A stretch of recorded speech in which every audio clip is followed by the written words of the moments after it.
Friday, Smite fans, and welcome back to the SPL. We are back for yet another week here in Phase 2, and we have got a stacked list of games that we'll get through this week. Of course, the SPL wouldn't be possible without our friends over at Prime. If you're not a Primer yet, I'm not sure what you're doing. With Prime, you get all of those free games that you just saw. That changes every single month, as well as free delivery, free Twitch subs, game content, a whole lot more. So thanks again to Prime for sponsoring us here in Season 9 of the Smite Pro League. My name is Dolson. Trelly still with me if you were watching the SEC. That makes some sense. Still with me here, Trelly. And an absolutely exciting week of the SPL coming up here. Got a great early look at some of these teams, meta changes, those sorts of things in Week 1. Now I think it really starts to come together here in Week 2. Yeah, this is going to be an interesting matchup, a historical matchup, if you will. Every time this comes about, the Olympus Bolts versus the Jade Dragons, of course, our local statistician Gormizer always has to come in and remind us that the Jade Dragons, more often than not, are able to get the better of them. But the Bolts have been looking solid here in Phase 1, Week 2, rather. Phase 2, Week 2. Week 2. Phase 2, Week 2. I got it. I found it. We got it. We got there. We are in Phase 2. Week number 2, the Jade Dragons and the Bolts, and the Oni Warriors and the Titans are the two matchups we've got for today. Then we, of course, move on to a doubleheader on Saturday, and then a tripleheader of SPL games on Sunday, headlined by, I'm sorry, Camelot Kings, the one and only King set this week. It's the last set of the week, and it's going up against the Solar Scarab. So we are going to start strong, and we're going to finish strong this week in the SPL, and a lot of storylines for a lot of these teams moving forward, because the Camelot Kings, no surprise, they're up top. Solar Scarabs, Valhalla Valkyries, a bit of a slow start to their phase so far. And then some of the usual suspects bunched up there in 2 through 6, and this is where these teams this week, Trelly, will really start to separate themselves. And looking at this matchup, Olympus Bolts up against Jade Dragons, my takeaway from the one and only set where we've seen the Bolts, it was the 2-1 win over the Scarabs, is that they've got some gameplay to clean up, and so that's what I look for this Bolts team moving forward here today, where you get the 2-1 win over the Scarabs, right? But there were some moments in that set where the Bolts felt like they may have fallen back into some of their old ways. So I want to see a win or lose, a cleaner set from the Bolts here today. Yeah, I think that's a fair assessment. It was. Winning is what you want, right? The 2-1 victory is always going to be solid, but I think the Scarabs also just looked very solid in that particular game where they were able to find the win there. So, not putting too much. I'm not putting too much stock in the Bolts have fallen off, anything like that, right? They're still. Do you say the Bolts have fallen off? No, I'm saying I'm not putting. Now, see, if I'm quoting you, I'm doing quote ... The Bolts have fallen off. Quote. Trelly-relly. So because you said you think that they might be falling into their old ways, or at least seeing a habit that way. In that set, they did a bit. Right, and so that's why I'm saying I'm giving the credit to the Scarabs as opposed to taking it away from the Bolts. Either way, a very solid roster, right? No, there's no way to stretch that in the opposite direction. They just have been looking very good. I think in this phase specifically, able to play through their solo laner very well. Haddocks, for example, has just been able to find some massive pressure in that lane, right? He's just so comfortable there. This meta suits him quite well. I didn't like too much of those ADCs in the solo lane. I think that we're off that now if you're Haddocks. Right. I think that the Glad Shield buffs helped out a ton, and these style of picks more suited to Haddocks' playstyle, at least in my opinion. Maybe he'll just, prove us all wrong and just continue playing those ADCs. Who's to say, it's all up to the picks and bans, things of that nature. But I just think it suits his playstyle so well. Haddocks had a monster game 3 up against the Scarab, 7-0-7 on the Bologna, so I think you're absolutely right there, Trelly. And Lasva, remember, towards the end of Phase 1, really started to step up for this team. Felt like Van had hit his stride yet again. I actually think sneaky important for this team. I know Barracuda's been sick for a little while, hasn't been able to come into the studio. I think that's also pretty important, is getting Barracuda back in with the squad here, being able to have everyone in studio playing together as a team. I think that could, I'm not going to say it's team changing necessarily for this roster, but, having everyone in studio playing together, important for the Olympus Bolts. But if you're a Bolts fan, you're happy with a win nonetheless. You're happy with the way that Phase 1 ended up breaking down. And you're happy with the way that Haddocks has been playing recently. And Haddocks now standing by with me for the pre-game interview. Haddocks, thanks for taking the time. Already one set underway for you guys here in this phase, the 2-1 win over the Solar Scarabs. What are the team's takeaways from that? Wasn't the cleanest set we've seen you guys play, but happy to get a win nonetheless. Yeah, I mean, we don't love having a set like that, but we only had like 2 days of scrims because of Bear being sick. Yeah, right. So it is what it is. And to jump onto that point, how impactful has it been? I know situation is what it is. Hopefully getting better here soon. Not having him in studio. Have scrims picked up a bit for you guys since then? Have you been able to kind of get back to normal practice? Yeah, we've been getting back to normal practice. Bear has been playing better as well. I mean, he's still sick, obviously, right. but he's been getting better. Well, talk to me about the solo lane meta. For a little while, you had to be on the hunters, things like that, but it's been a lot of Arthur, Bologna, along Shen, Amaterasu. Are we off the hunter train and back to warriors? Well, I never fully got on the hunter train. Yeah, I mean, enough. I should have, but right. no, I'd say it's a little bit more mixed now for sure. Yeah. You get back to your role as intended, right, and you like to play that style of game as well. Well, Haddocks, thanks for your time. Best of luck against the Dragons. Thank you. So the Jade Dragons, of course, the opponents up against Haddocks, and I will say before we move on to the Jade Dragons, like hearing that the team has kind of been able to get some practice under their belt and get the wheels turning a bit, right, moving forward here, going into phase number 2. And so the Jade Dragons, of course, a very strong opponent. And we've seen split things from the Dragons as well. The first set of the phase for this Dragons roster, a 2-1 loss to the Kings, who look near unbeatable right now, and then looked very, very good up against the Valhalla Valkyries in their second matchup. And so I think Dragons fans starting to get the feeling that this team, like, just out of range, but just ready to make that next step. I think this Dragons team in phase 2 can really start to look promising and maybe get some hopes high for some tournament runs later on this year. Yeah, I think that's a good way to put it. They have definitely shown shimmers of greatness, and they've always been, in the upper half of the standings of the SPL, at least in the past couple of years. So they've always looked solid, but this roster in particular, I think with the addition of Pagon, has just been looking so clean. The meta has suited them pretty well, not quite as well as the Titans were able to use these hunters in the solo lane, things like that. But still, fine, okay. To me, it looks like he was not afraid of shying away to these hunters, right? Agree. It wasn't something that the transition that he hated. Obviously, he's been playing these, warriors, things like that for so long in this lane, but it seemed to me like this was a smooth transition into these different style of picks. So I didn't think it hurt them that much. No, and I think FinoK has actually been one of the more vocal, I'm not fully ready to go back to warriors yet style of players, because even last week, so you look at the Kings set, it was a couple Chernobog games and a Bastet game. Mm-hmm. And then the 2 games against the Valhalla Valkyries were both on Bear and Zombie. So we have seen 0 traditional warriors from FinoK in the first couple of sets that this Jade Dragons team has played. I think you've mentioned, Glad Shield, things like that have made warriors viable again, or more viable maybe, over in the solo lane. Haddocks said he never really was off the warrior train. Right. So I think that does become a pretty unique point of view here in picks and bans as far as, how much emphasis do we put on FinoK getting one of those warriors? I think that could shift around some of the priority here in P's and B's in this set. Right. I think specifically in this solo lane matchup, Haddocks is one who's able to, use his advantage in lane to gain a lead. And if you are going to play something, like one of these hunters that's not going to get pressure, is not going to be able to fight into these tanky style of warriors, it's going to hurt you in the long run. So if they do decide to go towards that play style of getting FinoK on an ADC, I think Haddocks will be able to at least find some pressure in that lane. As Lazarus, he's getting pumped. I'm trying to think of the most serious I've ever seen the Bolts. And I don't mean, and this is not, it's a good thing to be clear. I think they've got a great team chemistry going. An atmosphere. An atmosphere, right. Fantastic. Right. A good team atmosphere. They've got a certain air of lightness to them. But I think when you get into game, I'd love to listen to their comms sometime, because I bet this is the type of team, like on camera right now, they're chilling and hanging, but they know to buckle it down, like when you get into game. I think it's like a Neoma style of vibe, where that guy is just chilling and being goofy. All we're seeing on cam is him having fun, but then they buckle down when they get into game. Yeah, I think that's my read on the Bolts. It seems like they know when to turn it on and also when to just have a good time and have a light atmosphere. See, Barra, that smile he's wearing, I bet he's wearing it right now. Barra was not the MVP of Week 1 sponsored by Prime, so I don't know why he's got the Prime crown on.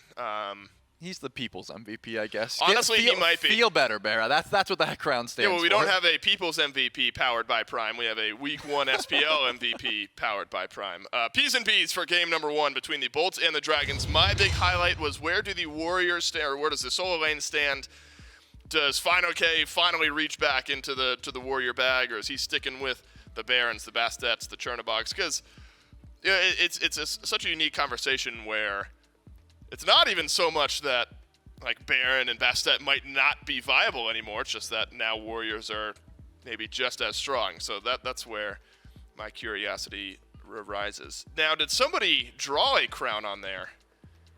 It's got to be a sticker of sorts. Sticker of sorts. Yeah, I think we probably have some. Bera's player portrait, powered by Prime Gaming. Yeah, there you go. And Prime probably didn't realize they were powering Bera's portrait, but I'm sure they're happy to be doing so. Daji and Mercury both taken away. Mercury's so strong in this meta anyway. Oh, yeah. Also, when Sam for Soccer's on the other team. Sam was getting Merc banned even before Merc was like top of the meta style of pick. And Trelly, the SEC game that you and I casted earlier on today makes me really appreciate this Khepri ban. Such a strong pick, and Polar Bear Mike loves it.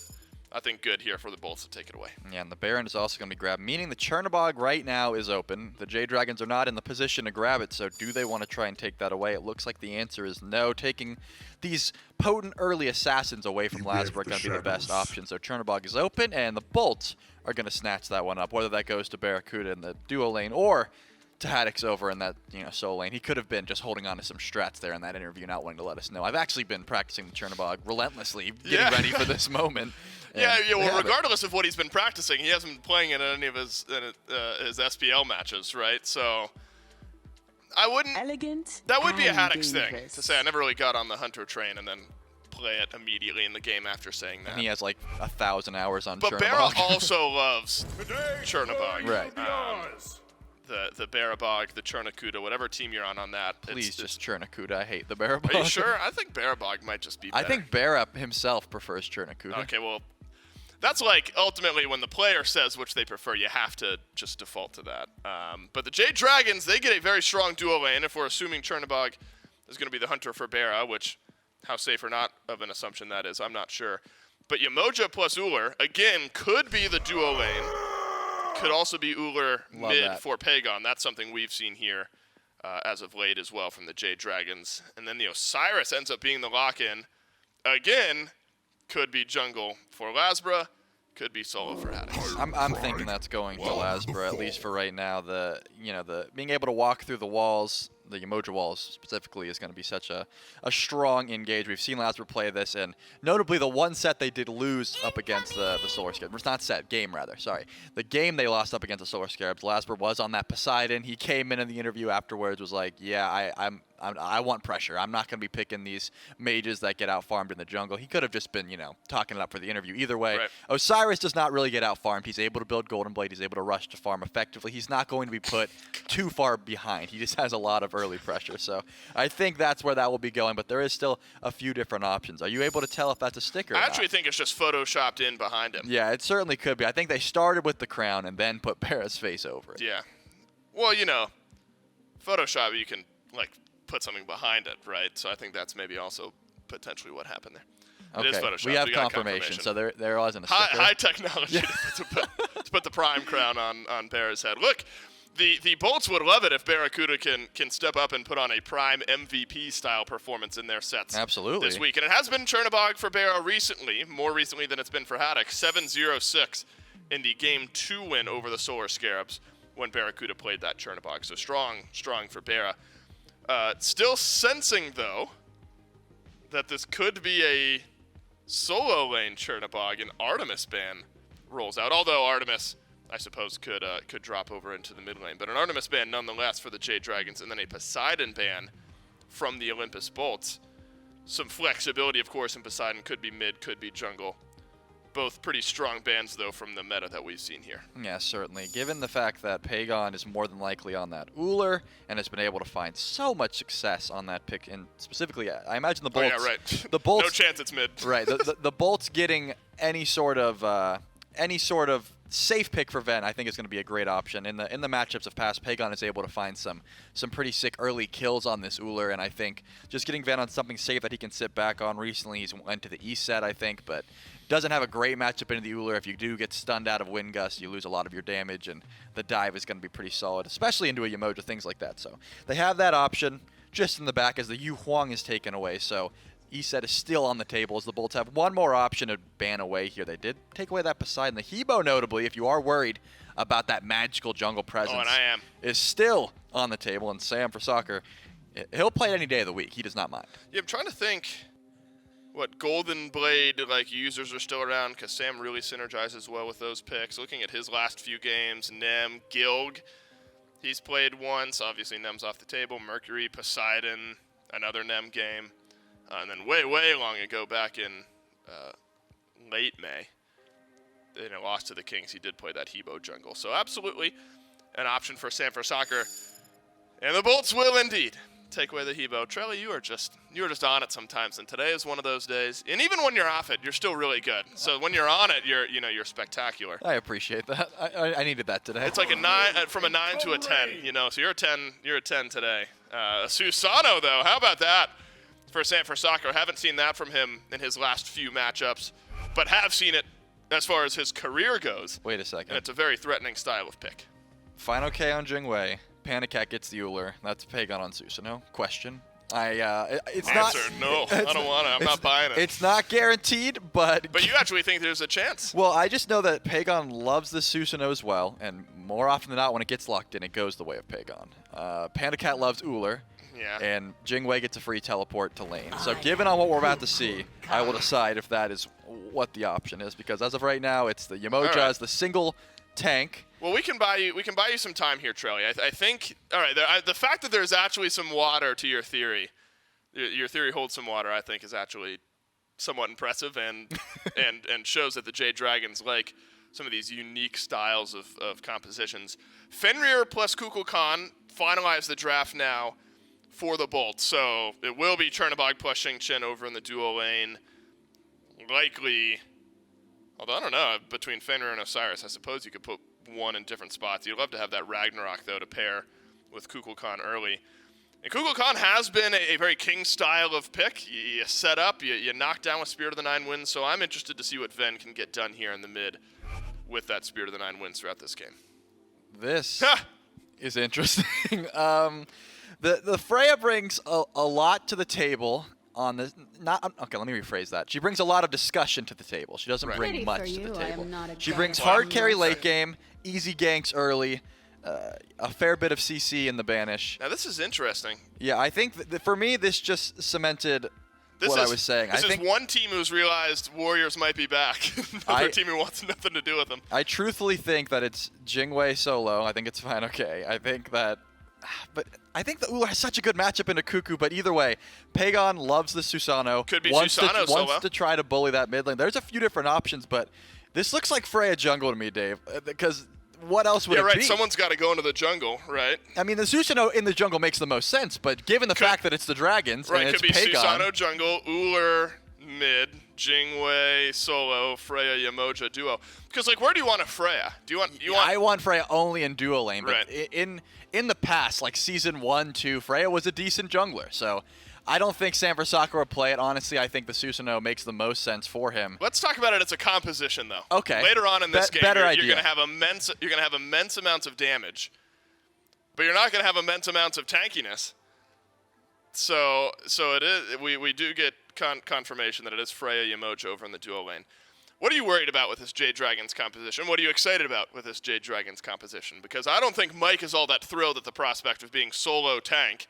I don't think anyone is. But that looks like what he's going to have to do here in Game 1. This is a lot of pressure on the Susanoo to find early kills because the Jade Dragons do not have a very solid early game. Remember the last time these two teams played? That's what I'm talking about. It was Pagon on Susanoo, and he soloed Ven every single game of that set. Well, that's why when I saw the Susanoo, I was like, this has to be going to Pagon, and I think that's why Ven is on the Kukulkan in this game, because you are able to use you can just tornado the wave, you can stay back and get safe. There's so much CC here for the Bolts, and you picked a triple auto attack composition into Xingqian.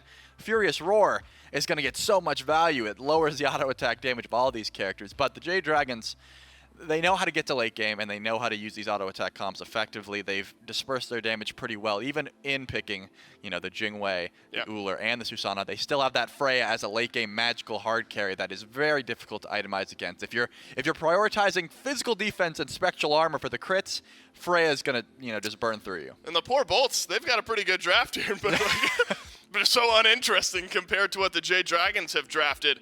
Chernobog, Osiris, Xingchen, Fenrir, Kukulkan. Do you think they can carry some weight as this game goes on? They have a solid option in the Fenrir to just not let this comp get online, right? As long as you're able to force the Freya ult consistently, Susanoo is going to have to start beads, or else the Fenrir can find so much pressure there as well. A lot of history between these two teams. A lot of history in the mid lane as well. Can Venenu redeem himself, or will Pagon put him down yet again? Jade Dragons versus Bolt starts right now.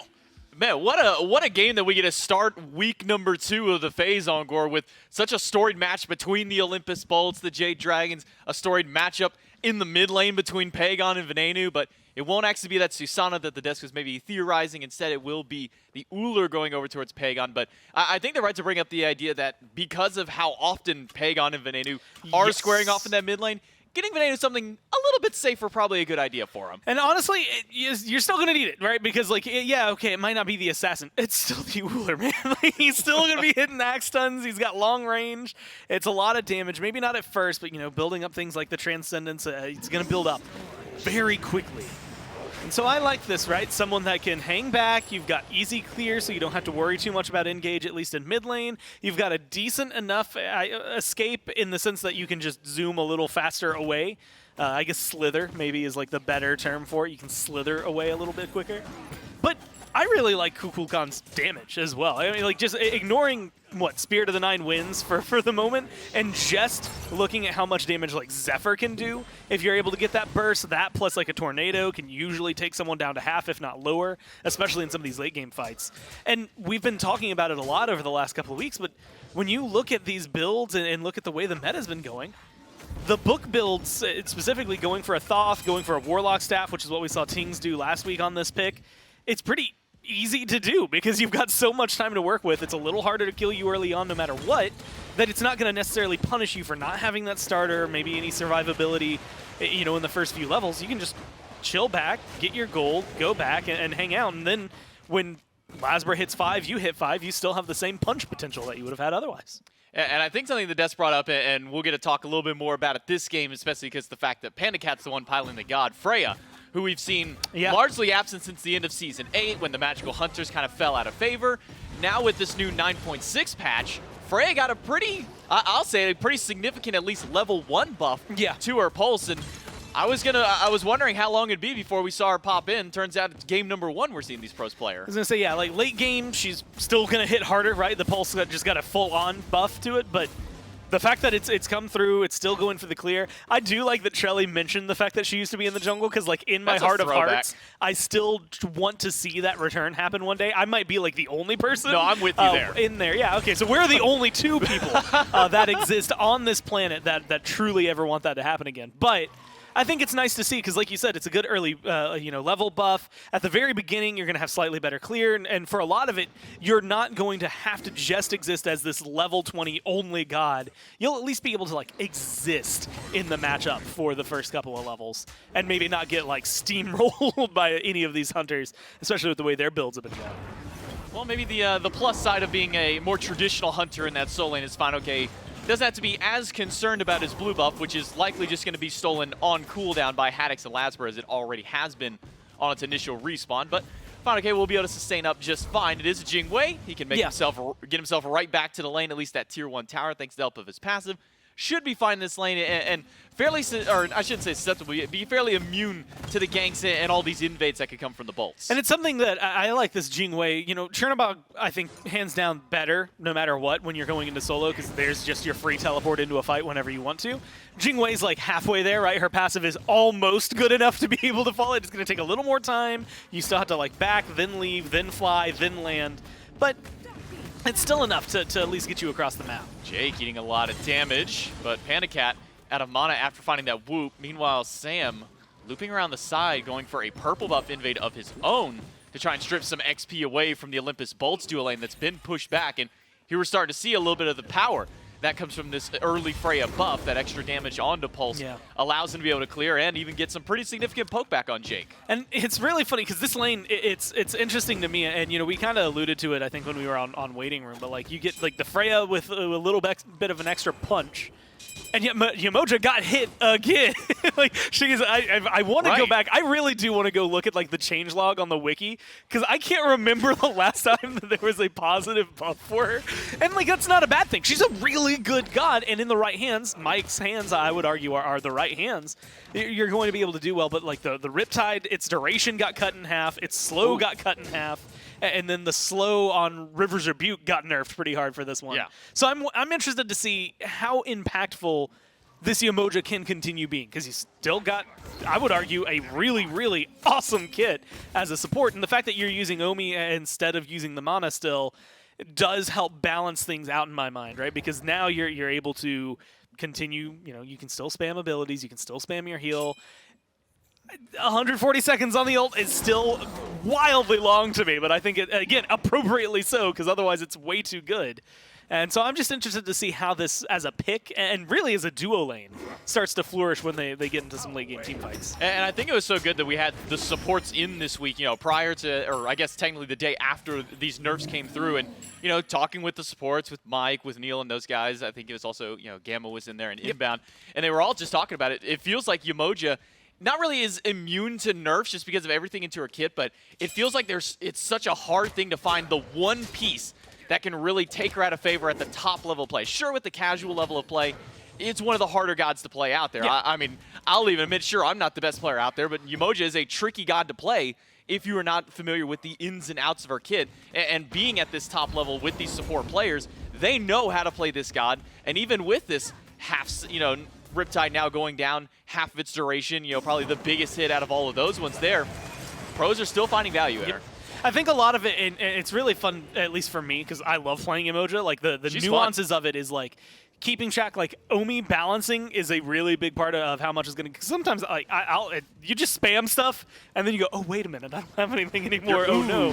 But yeah, you've got you've again good healing. I think the Riptide is still just even with the nerf it has, right, with half the slow and half the duration of it existing on the map.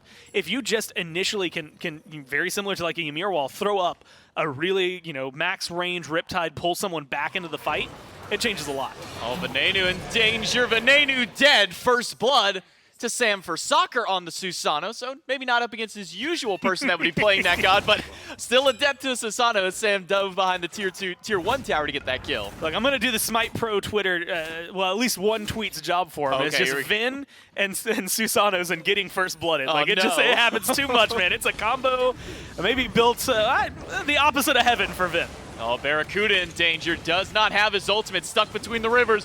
And Mike and Panda Cat are beaten down on the Chernobog, but he's got some backup with Jake. Isn't enough backup. The double root is good, but the bubble is even better. Ultimate out of Jake is going to get both of them low. Panda Cat down to a sliver of health. The horrific emblem going to slow down Panda, but he's got the minions, but the minions don't stop you from a furious roar, and it's not going to save Mike either as Lasber rotates over and picks up the second. That's a good pickup for them. I mean, granted, again, you'd rather do it and save Barra at the process, right? But Barra early on has the Ichval, had to expend his beads. That's going to end up hurting them. But you get 2 pairs of beads from PBM and Panda Cat. You get 2 kills, 1 onto your jungler. And so I really do think it creates a lot. Plus, Jake has gone for a Chronos Pendant first item. I mean, he is trying to get in there. Having that Furious Roar up more often is excellent against this Dragon's composition, right? Having that cooldown and late game when it's max level, being able to reduce the damage that's coming from, well, fine, okay, also Pagon, also Panda Cat, at least for all their autos, and Sam, that's going to feel good. Sam does get bumped back by the Riptide. Mike gets picked up by the Ragnarok and thrown over towards Barra, but a second Riptide available to Mike. Sam will bounce himself back over. Jake now surrounded by 3, has his 2 leaps, uses the second one, and Sam will not elect to dash any further in towards that fight, so Jake makes his way out. And also, by the way, Jake is level 8 versus the level 8 Sam for Soccer. Jake has been doing a great job farming. I think this is the way that Jake has gone with this. Again, it feels a little different because, again, it's a starter item, or not a starter item, but your first item is a damage item, but it's going to give you that cooldown. Just hovered over what that Furious Roar was. So right now it was, what, 42.5, but it's going to be 50% basic attack damage reduction when that hits level 5. That's so you good. can see that there. Again, the damage is nice, plus actually the scaling with going a Chronospin at first. He's going to hit pretty hard with the ability. The dot's going to feel really good. But late game, in my mind, it is that damage reduction because you've got 3 essentially ADCs on the other side. Uller kind of falls in between, right? He wants to do a little bit of ability damage, and he's going to be able to throw that out there pretty often, but he's weaving autos in. Those are going to be a pretty prominent threat. So that gives Jake a lot of stock. That also can apply to Sam. Again, a lot of good abilities, but you're throwing autos in there, auto-canceling through all of your abilities. That's going to help slow that down. So I think this Xing Qin pick is phenomenal. And the fact that he's already got a 2-man pull, realistically, if he can get aggressive on like Panda Cat, that's an easy ult. Panda Cat does find the whoop and uses his ult. Instead of taking the Riptide that Mike had set up for him, thought maybe that Jake was going to fire off his ult in response to all of that. But for now, the Jade Dragons will manage to get themselves out. 15 seconds left on both the beads of the dual lane from the initial gank that happened earlier on that side of the map by Jake and Lasbra. And knowing that there's still a little bit of time left, maybe an invade on the red buff, Sam will be jumped on by Lasbra. Sam pops his beads, pops the Typhoon, and gets the kill on Lasbra. And now Jake is the one in critical health. Pagon will leap forward, but needs to find one hit. Somebody's got to find it. The Riptide by Mike. What a good support to give it over to his mid laner. The patience, man. I'm throwing autos all day if I see that. But that, again, right call, smart call. Let Pagon pick it up, get the gold for it and the experience for it. And what a turnaround from the Dragons. I mean, yeah, it's the Bolts getting a little too aggressive, but the way they played that and separated that fight was just well executed. And now they're really starting to punish them. I mean, you look at the death column, everyone other than Haddocks has gone down at some point. You've got a Trebuchet pushing up over there on left, and only so much you can do while you're trying to go up against it. So it's going to get some good chunks of that tower range down.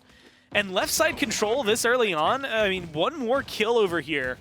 And the Dragons should pretty easily be able to go for a Gold Fury with how much they're dominating this left side of the map. And look at this deep ward coverage. I mean, they are going to be making a play soon. They will catch anyone on the Bolts out if they step up to them. Yeah, it seems just about every corridor has been covered by some kind of ward vision by the Dragons. Every single buff. But it's the Olympus Bolts who make the first play towards an objective. The Pyromancers started up. They've got Venenu's ult to secure if needed, but it doesn't seem like they're going to need it at all. Final K secures his blue buff up against the 1v1 on Haddocks, but he's got the dash to get himself on out, so doesn't have to worry too much about it. He's eating a lot of slows, and a note for ult out of the solo laner means Final K will have to go back to base, but with that passive, should be able to get right back in.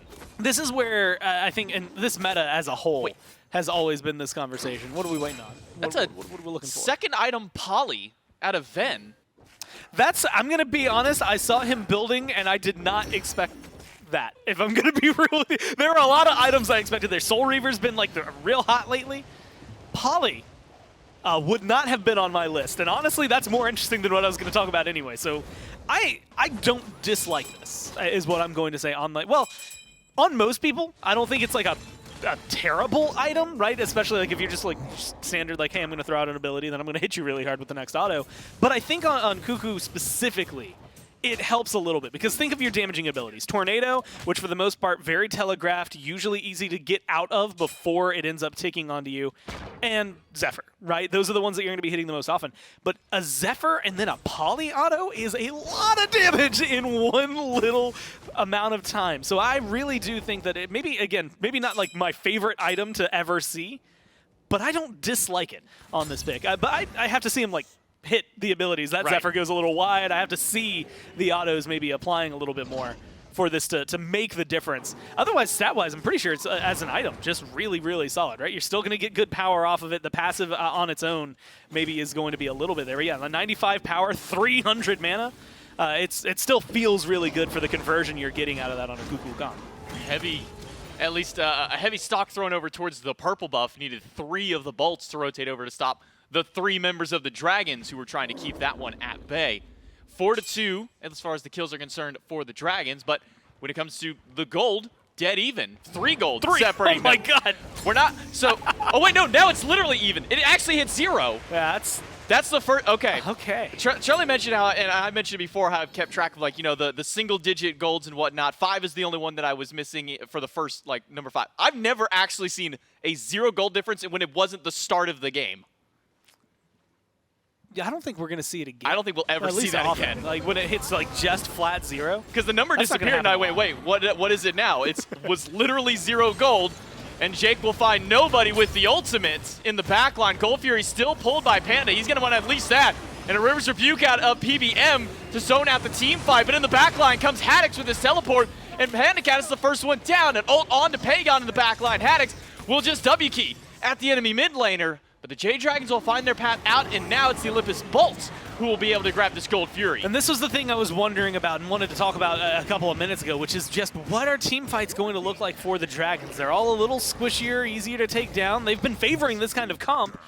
And, you know, your Yamocha's going to be able to do a lot for you, but Freya still has a little bit of lead time. You still need, what, maybe one more item before you are truly considered like the late game-esque Freya that we're used to. You're level 12, so you know, you're not the hyper carry that people expect from a you know, 25-minute, 30-minute Freya. Same thing can be said, you know, Pagon should hit pretty hard right here, has the hi-rez as well, so weaving those autos in after the abilities, it's going to be a lot of damage.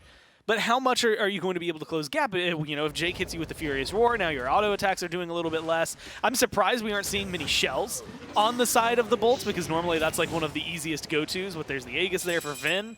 And otherwise, they've got a much more versatile, widespread type of damage, not just physical versus magical, but assassin versus range.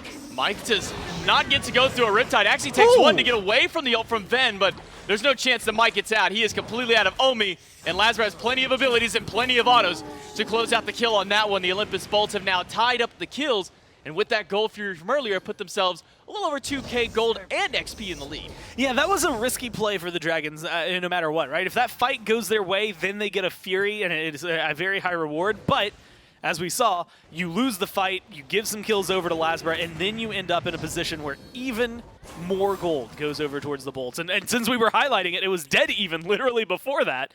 I think it means like the world for the Bolts now to have this amount of a lead. Maybe not anything crazy, but you're starting to see, you know, crit getting built up here by Vera, so he's going to hit harder during the next fights, especially compared to where PandaCat is. You look at the 3-level gap in supports right now. Jake has been able to do a lot more in terms of farm and a lot more in terms of presence.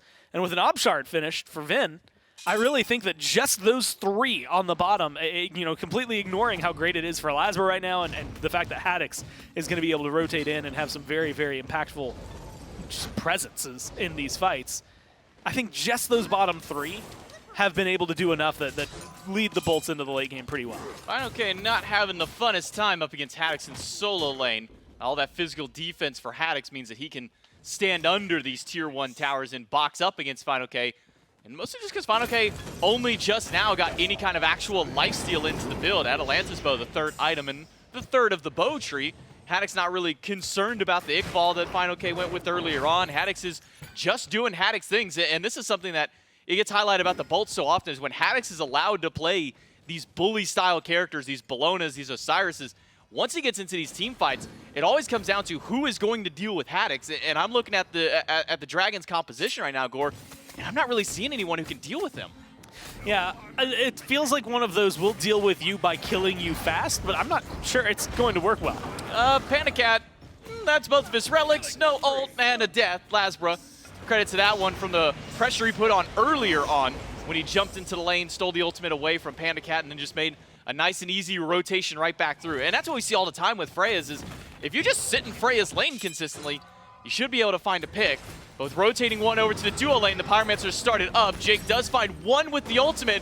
The Pyromancer gets leashed back over towards Pagon. Meanwhile, Venenu dealing with 2 in the backline, but Lasbra has joined up to the fray, and Sam eats the ultimate from Ven on a teleport in. Ven credited for the kill, and now it's the Dragons on the run, and the Bolts can once again pick up the pieces that the Jade Dragons left behind. We got to see a polyproc in there as well. Look, damage from Vin is going to be solid. You already mentioned it, though. I mean, the frontliners right now are maybe the ones that really have to be looked at, because Jake, not just the level lead, not the experience lead, but how present Jake is in these fights, how present Haddocks is in these fights, is something that unless Mike is leading the way for the Dragons, they just don't have. They don't have the same frontline presence that the Bolts are able to bring. And right now, again, this might change in about 5 minutes, depending on how fast they can farm.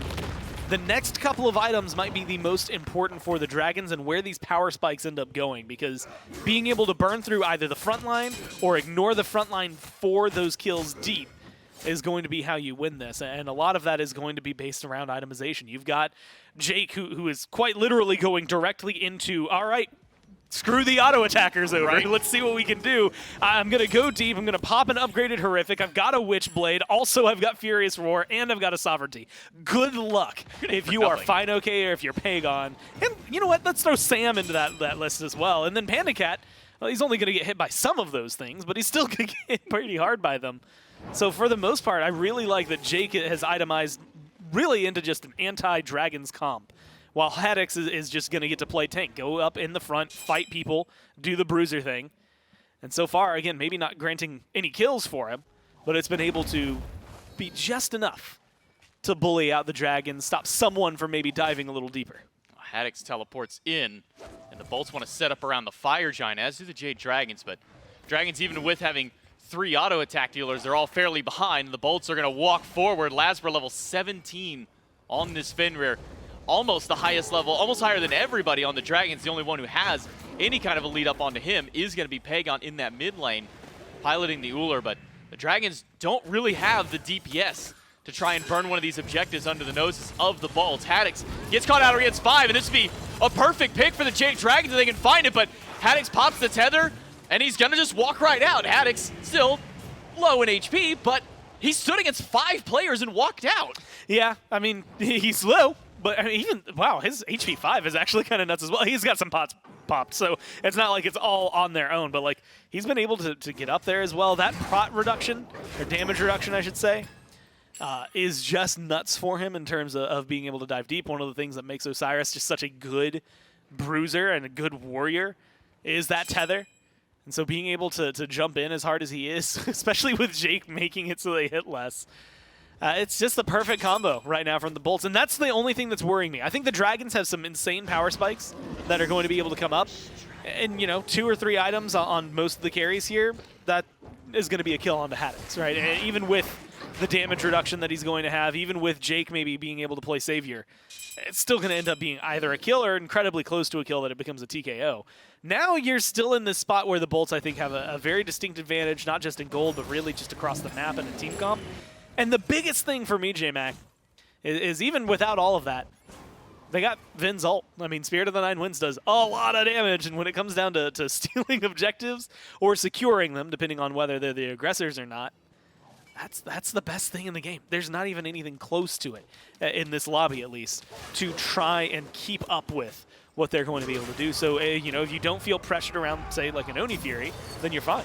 Well, the 1v1 of Sam versus Haddocks will be interrupted by Final K and Lasbra, who will teleport in and grab that one. Now Final K forced to airstrike out, and with Barrett joining the fray, it's going to be the run from Final K and Pagon. The Olympus Bolts are able to dominate this right side of the map and now start the Fire Giant. All 5 members of the Bolts here, and not a single person from the Jade Dragons to stop this one down. The Bolts, a little bit of a slow start to get things going, but once Haddocks came online, once Lasbra started getting online, it's been all Bolts from that point on. And honestly, so this is going to be maybe a wild conversation. Vin doesn't use his ult, though. So Vin can come over here. They see that this is going. If they can move fast enough, granted, it's getting burned pretty quickly, that's going to be a big deal. And they might be able to give Jake some backup and win this fight. You win this, the tier 2s, they're going to fall pretty easily. The Bolts are in a great position. The Bolts have separated the Dragons out. Might get spotted, but the Roar doesn't get to him in time. Jake just a little too slow to stop the back of the Jade Dragons. They're able to get the Fury. They're able to walk themselves on out, so at least some silver lining for the Jade Dragons of being able to grab an objective and keep themselves in this game. But they're sitting 6,000 gold, nearly 8,000 XP, which now that some of the players are hitting level 20, or I say some, it's only the mid laners at this point who have hit 20 for both of the teams. That XP and that gold still very relevant as we start pushing through these fights. Yeah, this is going to be, I mean, just at this point, J-Mac, I'm going to give you a set prediction. Oh, wait, okay. the whole set. Okay. Right, because this is what happens with these 2 teams. If I remember correctly, and I'd have to go recount them up, it's somewhere around like 16 or 17 to 4 in terms of set count for the Dragons, right? They almost constantly topple the Bolts. except for 4 times, which I believe like 2 or 3 of those were last year. So admittedly, maybe more recently the Bolts have started winning some, but the last couple have not gone their way. And so I see them in a position right now where it feels like the Dragons are going to have to make some sort of nuts play. And admittedly, again, I'm looking at power spikes. I think there's capabilities for them to make Phoenix defenses. If the Bolts win this game, though, I feel like we go all 3. I think if the Dragons win this game, it's still a toss-up as 2 or 3. But I think if the Bolts win this, we go to a 3rd game no matter what. Okay. That's how I'm feeling. And that's just using competitive history from right. these guys. I thought you were going to be like, okay, this is going to be a 2-0 for this team, a 2-1 for that team, or something even wilder than that. But just giving a blanket statement of, we're going to see 3 games most likely between them. If the Bolts win. And what a way to start our week it would be, too. I mean, we did it last week. We looked at the schedule and we went, wow, Dragons and Bolts to open the week out? That's going to be a heck of a game. And then we got the Warriors and the Titans going to come up after this set. So what a great Friday of Smite that you guys get to have. And back into game 1 between the Bolts and the Dragons. Bolts starting to group up around this mid-tier 2 tower. The Dragons have a full-force army ready to slow this one down. And they have so far. It's only Lasbra from the Bolts who hasn't joined over in the mid lane. Instead, he is starting to push up this left lane. Watch him. And will now make his rotation over along the backside of the fight. Does get spotted on the ward. But now the Dragons have kind of backed themselves away. They've separated from this tier 2 tower and have now retreated back towards the Phoenix. This FG should be pretty good at clearing out not just this tower, but maybe they might get a Phoenix if they can get a kill here. A lot of that depends on the Dragons. I don't know how confident you can walk into the Phoenix line just yet. I think, well, let me rephrase that. You can walk into it pretty confidently. I'm not sure how overwhelmingly advantageous it is going to be for the Bolts. Even with minions there, I think it's going to be a little too long to burn down the Phoenix itself. And there's a lot of return damage that is potentially there from the Dragons. It's just depending on whether or not they connect. Keeping my eyes on Haddocks and Jake, who are going to be the frontliners for this fight. Mike has his bubble and lost his bubble thanks to the knockup from Jake. The Riptide going to be jumped over by 1. Lasbra gets pulled back into the fray and will have to jump himself on out. The Phoenix takes about 40% of its health in poke from Barracuda. And Haddocks into the backline finds through with the tether. The Typhoon charged up by Sam will not find anybody, and Jake gets the 1 set of beats, but it's all by Panda Cat, who's got to find his way out of this team fight. Lasbra stuck behind the walls and will go down to the Phoenix damage from Mike. So the Dragons have found the first pick in the fight. They're finding the re-engage. A good Riptide will make sure to keep Jake at bay, but the Dragons have repelled the Bolts for now. And honestly, a lot of that, good damage, I think, out of Fine OK. Good damage from Sam and Pagon. Brilliant walls from Mike. Otherwise, that is definitely not going to be a kill. And Lasbra's able to walk out of that one. So they save themselves the Phoenix. They save or get themselves a kill.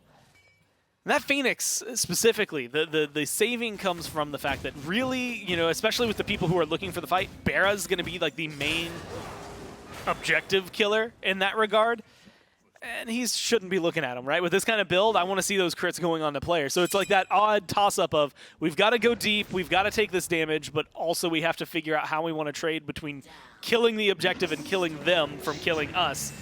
And unfortunately, I think that actually gives a good opening for the Dragons. Not only does it get a kill, that's going to be a nice little shutdown kill. It was 5-1, now 5-2 for Lasbra. But I really think that you're going to get some gold. You finish the Heartseeker for Pagon, so he's going to be hitting harder. The Chinsai's, Final K's been sitting on those for a little while. So, looking at where this can go in terms of this build, I wouldn't mind seeing just the next iteration, whether it's going to be a Deathbringer to hit a little harder, or a Wind Demon at this point because we don't have one, or if it's going to be something that allows the rest to hit harder. I think we've seen some executions lately, or executioners. I think that they still have a lot of potential. You finish the last ring if you're Panda Cat, and so I think they still have a lot of damage output that will be seen from the Dragons. But it very much has to be in this regard. It is not a, we can take a fight at Fire Giant, we can take a fight out of Pyro or out of Fury. It's, when you come to our Phoenix line, we can fight you, and we can get some gold off it, we can spend that gold, and then start expanding. But for now, you have to play it like this. You have to play very defensive as a squad, as a unit, and they hit really hard in singularities. They're also going to be losing out on some of the maybe relic strengths they had. The Bolts are going to be having those back. So I'm curious to see what the Bolts can do with this. But essentially, it's 8 uninterrupted minutes of Fire Giant, and now they have a much easier opening at going for a Phoenix. It's already weakened. Yeah, Phoenix down to half HP. Should be an easy grab for the Bolts, though their last engage was in a very similar manner. They got a little bit of poke up against the Phoenix, pushed themselves back just a little, and then a re-engage by Haddocks and Jake. Ended up getting the Phoenix down to about 10% HP. So we'll see if the Bolts can reprise it and try and take this Phoenix on their now 3rd attempt walking up to it. Double shell picked up by the Bolts as well, so Barracuda's going to have some safety with himself and Jake, so 2 different sides of the fight can benefit up against these auto attackers. The Bolts waiting for those minions to walk in. Jake will hit Pagon with the roar, but the rest of the Bolts are not set up to try and push into this Phoenix just yet. Yeah, it's all about the timing here. First off, I also saw something right there, that Riptide, little moments like that. Sam pulled someone into a Riptide last time that pulls them in. I think it was Lasbra. And so little things, if Mike catches you out, then it's going to be a much easier thing to pick up, especially someone like Barra or Vin. So they have to play cautiously. But like you said, it's so difficult to want to walk in. You have to move in together and really hope that your Heroes don't get killed. Well, Haddocks goes to the back line, gets the tether on a couple, and gets the ultimate out of Panda Cat. Jake doesn't find anybody with his ultimate, and it's Haddocks in the middle of the Phoenix up against 3. Tries to find his path on out. There's a Riptide to at least divert his path to get out of the Phoenix. But all the while, Lasbra still teetering around this mid lane, hasn't made a full commit to joining this left side fight yet. Yeah, and honestly, I like it because they're not really losing out, quote-unquote, on left. I mean, it's going to take a little bit for Haddocks to get back to full health. But between Haddocks and Jake being able to kind of toss around where this Phoenix is targeting, it's been easy openings for Barra, Lasbra, and Vin. Phoenix down to 10%. One more auto will take it down, and now in the backline goes Lasbra, finds 2. PBM pulled back in and brought down. It's Venenu. Credit to the first kill of the fight, and Panda Cat will go down second. Venenu with the double kill. Jump in by Laz will be just off the mark by a jump from Pagon, and the Bolts will take their double kill. They'll take their left Phoenix, and they'll move their way towards the mid. Honestly, well, I was going to say, I'm a little surprised they didn't just run straight into the Phoenix, but with the minion wave right there, you might as well go grab that as well.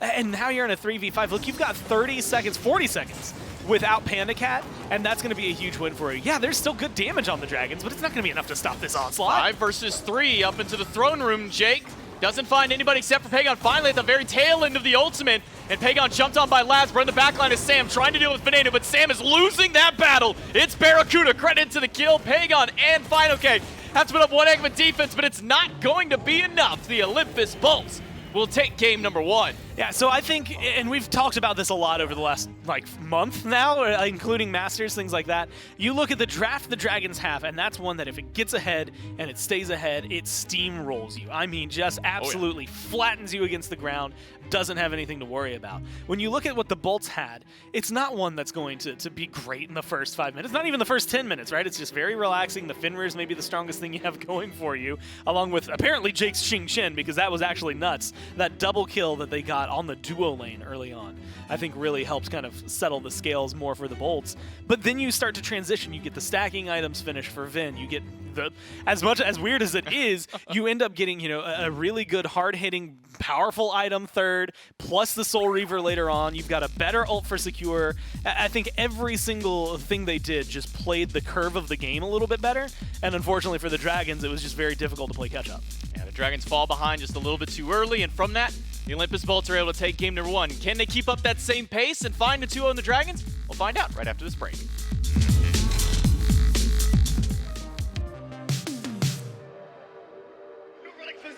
But he had the horsey, and horsey, don't you stop! FineOK, I gave up dabbing for Lynn. Cool. No more dabbing for FineOK. He looked at me and said, I'm going to be on that stage next year. I'm going to become a world champion. Ripping through, Titan, down, ball 3, a double kill myself.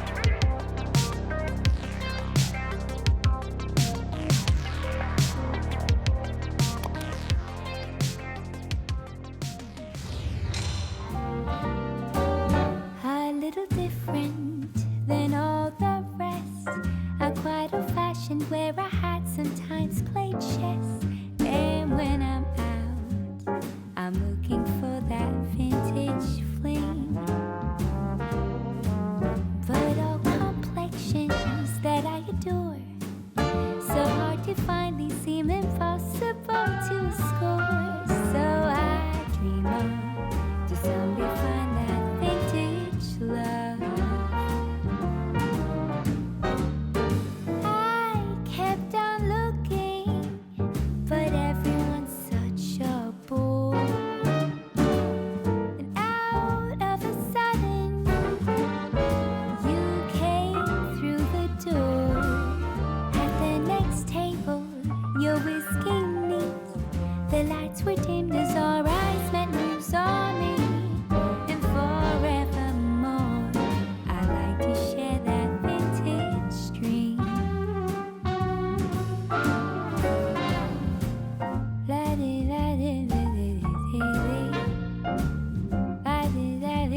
your whisking neat.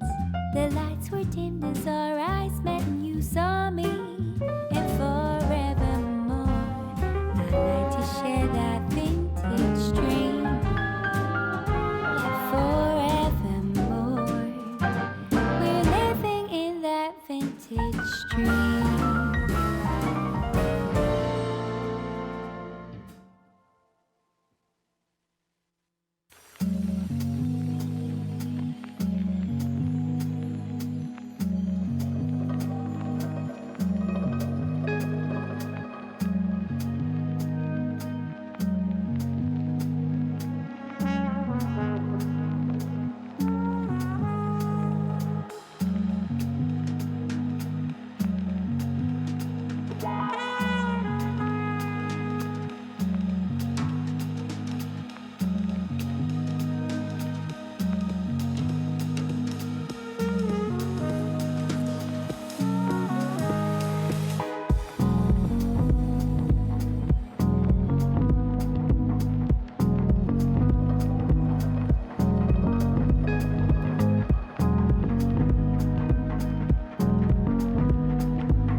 The win in game number 1 over the Jade Dragons, not without a little bit of drama along the way, but all of it powered by our friends over at Alienware. That's right, if you want to get better at Smite, better at video production, better at editing, better at casting, has nothing to do with your skill or your talent in any of those areas. It's all about the gear that you're playing on, and Alienware gear is the best gear that you can get. Head on over to smitegame.com/Alienware and use code AWSmite09 for discounts on select gear over there. Thanks again to Alienware for powering us and our players this year in Season 9 of the SPL and powering the Olympus Bolts through a Game 1 win here, Trelly. It looked like early the Jade Dragons had the momentum at their back a little bit, couple kills start to roll. I think ultimately team composition really started to stand up here for the Bolts, and they kind of run over the Dragons in the remainder of that game. Yeah, certainly a draft dip. For me, if you look at that comp and you look at how it was played, it was just traditional tried and true Smite, whereas Awesome Jake was CCing for the team. Lasper was able to CC as well, but also do a fair bit of damage on the jungle. Haddocks was blinking to the backline and being as annoying as possible so that all of these damage dealers weren't able to free cast. And then Ven was hitting his big mage ultimates, able to last hit the kills whenever they were CC'd and set up for him. And Barracuda was shredding the tank. That's exactly how you want your comp to play out, like in a vacuum. That's what you're looking for. And that's sort of how all these Phoenix Sieges went. And of course, Lasper was supposed to be able to get active early. Fenrir, vastly strong in the early game, whereas all of these ADCs really don't come online for quite some time, so did exactly what he needed to do for his team. And the Olympus Bolts were able to carry that win all the way to the About 20, 25 minutes where they were 5K up, and that's what you're looking for when you're at a Fire Giant. This was just, and you really outlined it, and I'm glad we're getting a lot of Lasbra highlights and how Lasbra felt like he could single-handedly shut down the composition of the Jade Dragons. And that was a brutal game, and you'll see it here in just a moment for Panda Cat at 0-4. I mean, not much better for many of the other members of the Jade Dragons. 1-0-2 for Pagon, 0-0-3 for FineOK, but the other three members of the Jade Dragons felt like they were just getting jumped on constantly. And the question always is, all right, Freya gets so good in the late game, how do we slow that down? Well, it's jumping on Freya constantly in the early and not allowing her to scale later on into the game. The rest of the Olympus bolts, of course, look fantastic here in this game. Everyone playing their role. Now, to Gormizer's point, Trelly, he seems to think, that was kind of a harsh way of wording it. He seems to think. Yeah, this noob. I can't believe this. He put forward the assumption that, just kind of based on history between these two teams, you get a Bolts win in Game 1. Dragons, the type of team to bounce back in a Game 2. Wouldn't be surprised if we moved on to a Game 3. Yeah, I would not be surprised either. I think it's, that might have been a comp they were trying out. There's a reason Freya's not played much. I think they put that one away by the wayside and just go back to their normal Dragons comps, and they'll be just fine. Yeah, hopefully we're moving away from the quad, I guess, triple hunter Susano compositions. I mean, not only because it didn't necessarily work here for the Dragons in Game 1, but it does seem like the meta has started to move past that just a little bit. Mm-hmm. Like double ADC, maybe, like you're still thinking about it, but all the lanes with ADC sure might have some value, but Bolts have that kind of figured out as a couple of bans roll through here. Fenrir, the first big change. That was a great pick for Lasbra in game number 1. Not going to be able to be run back. Same for the Osiris of the Bolts. Immediately get 2 respect bans, Shirley, just based on their performances from game 1. Yeah, I will say, based on what we're seeing here, the Jade Dragons are probably going to try to run back the same style of comp. And the reason I say that is they're targeting early aggression. They're targeting the Fenrir that shut down the Freya. The Freya wasn't able to get online because of the easy ganks. I will say many other characters can do what Fenrir just did. It wasn't a Fenrir thing. It's more of a Freya thing. Freya does not have the best early game. Yeah, right. And the Osiris also, great early pressure in lane. FineOK was able to stay pretty even, but you're never going to find any success as a Jingwei, that sort of thing. So targeting the early aggression, a great bet. They're going to take this Baron Somni, which more often than not was going to PBM for quite some time.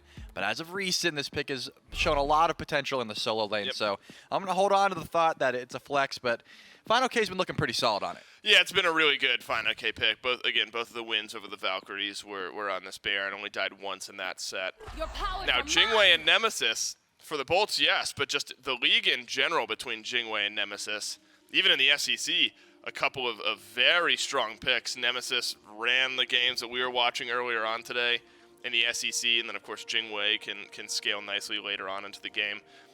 Pressure's not the right word, but puts a lot of onus, I think, on Lasbra to get active and get the ball rolling here for this Bolts team. Yeah, I think the Nem is able to do that, though. She just has so much presence right now. That's why we saw her banned away. Because of his performance on the Fenrir, maybe being able to juke that ban, and now will be able to pilot this Nemesis respectively. But still, that same amount of presence in the early, as well as, honestly, an even better late game, which would being able to shred protections, that sort of thing. What I do like about what the Jade Dragons have done here, though, is, again, this is all under the assumption that FineOK will be piloting the Baron, is not making PBM the solo tank of this squad. We saw a lot of the time the Yemoja was the first one to die in these instances, besides the Fenrir. That duo lane was being targeted because there's only one pillar of tankiness, right? PBM was on this Yemoja, was trying to set up for his squad as best as you can, but without FineOK to eat some of the focus, some of the DPS, that sort of thing, they were just able to, pick apart the squad. And sorry. You get scared of Barra. Yeah. You just get jump scared by Barra. Yeah, a little bit. The Prime Gaming MVP crowd. Just put me on the back foot there. All right, so Bologna gets locked in. That might open the idea to Baron support again. Bologna over in the solo lane for FineOK. And then again, some flexibility. Pagon played Uller in game number 1. Could be mid, could be ADC, because, Panda Cat obviously phenomenal on the Ull as well. So one way or another, that Uller will find its way in one of the 2 carry roles. Jingwei, Nem, and what now is the question for the Olympus Bolts. King Arthur is the answer. Haddocks stuck with the Warriors through thick and thin. Now that they're back feeling a bit better, nothing's going to change. King Arthur, maybe one of the strongest right now. Yeah, and I think Bologna's going to be a solid answer into the Nemesis, the disarm, just getting tons of value up against her shield, as well as the fact that she just wants to be an auto attacker. So I think that's going to be a solid bet, and then Jingwei is essentially just auto attacks besides the airstrike and things like that. So it's going to be, no matter what, I think you're going to feel pretty confident on this, and you have two tanks in that regard. Even if the Baron was to build, sort of just for the CC, either way you have a Bologna that's going to help you out a ton. And now we're going to see those bans coming through. The Poseidon taken away. Wouldn't be surprised if we saw the Hebo once again taken away, but that doesn't scream to me what the Jade Dragons need because they already have one magical damage dealer here. A mage isn't necessary, still would help, and the Hebo is going to be taken away just in case. A big burst ultimate for the Nemesis shield as well. The water spout's going to do some numbers, so I think a smart bet here. The Bolts are going with what worked last time. They shut down Sam in the jungle. They forced him into the Susanoo, something that he hadn't played in a while. He was able to find picks, but didn't find that same level of success. I kind of wonder support here, not necessarily in this specific spot, but just in the draft in general. I wonder what support Jake ends up leaning towards. Jake has been spamming Chronos Pendant supports. Oh, yeah. In all of the games that I can remember him playing. Xingqian bought it. Yamoja, Nox, Khepri, Xingqian. I'm sure he bought Chronos Pendant on those characters as well. Might get it on Kumba. Could get it on Kumba. Didn't expect the Kumba, to be fair. 11% pick rate. Whopping 11% pick rate. But 50% win rate. Right. Over 2 games. 50% of the time, it works every time. It works every time. Right. Across 2. What? What? Oh, that's just harsh. Now we took away the crown? They didn't even take it away. They just crudely folded it. Now I have to wonder, was that one of us, or did one of the players get tired of seeing Bera's crown? Like, is there like a mutiny going on in the Bolts booth where they've crumpled their ADC's picture? Lasber was like, I set up all these kills, and Yeah, Bera right, wears the crown, so I he deserve the crown. and folded him, so that's be. not going to be the option. But Gilgamesh and Thoth there we picked. go. A fair bit of even more early game pressure than that Susanoo in this Gilgamesh. I think is going to have a decent time in the 1v1 versus Nemesis, but not the easiest ganks on a King Arthur. I think the spins make his life pretty annoying, and trying to dive with a Kumbhakarna there, usually the Gilgamesh is forced into a blink trying to get aggressive. You want to blink in, force some dashes, and then chase those down, that sort of thing. So now, might have to expend the beads, but Kumba does that to pretty much anyone that wants to engage, so I don't think a terrible spot there. Late game, one of the best Bumba's Hammer users in the game, just bar none, so always going to be decent. And then Pagon reprising the Thoth that we've seen. Reprising the mage. Let's yeah,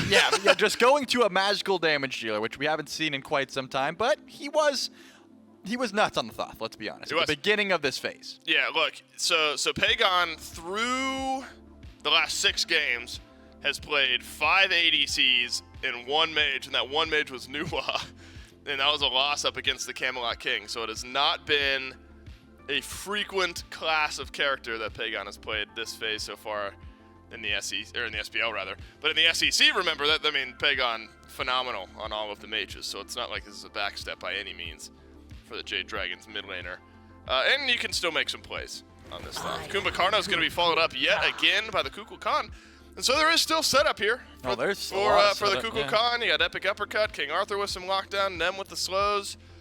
I think Bolts again putting some money on Venenu's side of the table, hoping that he can hit those ultimates. I think the Bolts are just going with very easy to execute comps where I'm gonna, Fenrir in, Ragnarok, maybe pick someone up, hold them still for the Kukulkan ult, see if it works. Haddocks goes to the back line, he's annoying, and Bera just shreds the tanks. That seems to be what they went for last time, worked so well. Why not run it back? The only difference is the Jade Dragons have some answers for the early pressure that the Nemesis will bring. Last time it was the Fenrir, they didn't have answers. This time, it seems like they do.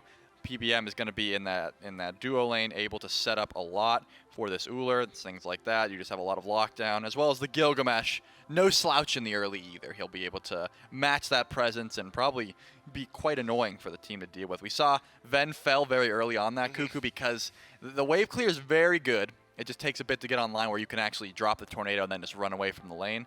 So you will be able to... You have to get in range of Thoth is what I'm trying to say to try and clear that wave as this Cuckoo. I expect to see some presence put in that mid lane. Very, very long-range damage dealers, both of these mid laners are, at least ultimate-wise. Both have some type of big, bursty ultimate, so might have felt lopsided in Game 1 where the Bolts had the ability not only to confirm, but just burst down the objectives a little bit quicker. Got to be more careful this game. Pagon, a playmaker, and able to make objective and kill secure style of plays on the Thoth just as well as Ven was able to over in game number 1. So now it's bounce back time for the Jade Dragons. I think they've given themselves a very strong composition moving forward here into game number 2. I think my eyes as well go heavily towards the support here in this matchup because Baron Samedi has been very strong for FineOK in the past.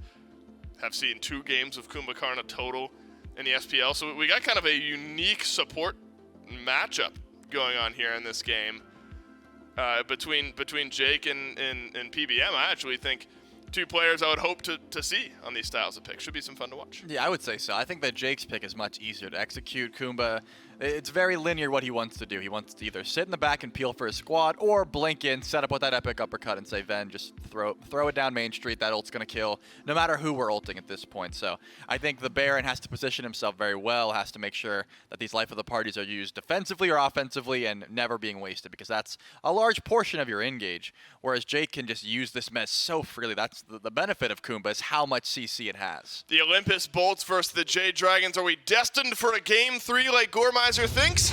I'll have to get through game 2 to find out. Definitely going to have to get through game 2 first. The Olympus Bolts and the Dragons both going for a little bit of differences in their draft as far as what was game 1 was concerned. Dragons making a complete loop and a complete change around from the triple ADC style of build. The Olympus Bolts still going with some very standard stuff. It's J-Mac and Gore back one more time in game number 2. Venenu once again going back on this Kukulkan. Worked out really well for him in game number 1.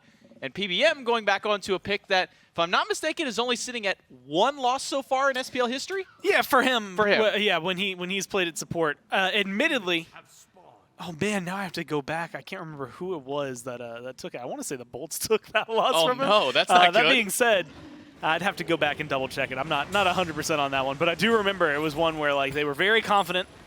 It had a 100% win rate. He had just won a game with it, and then they lost a game with it, and it was really emotional moment for me. I think more than it was for Mike. But it was, again, fun to watch. But like you said, yeah, a really, really solid pick. 90+% win rate on this when Mike is playing it as a support. So it tends to work really well for him.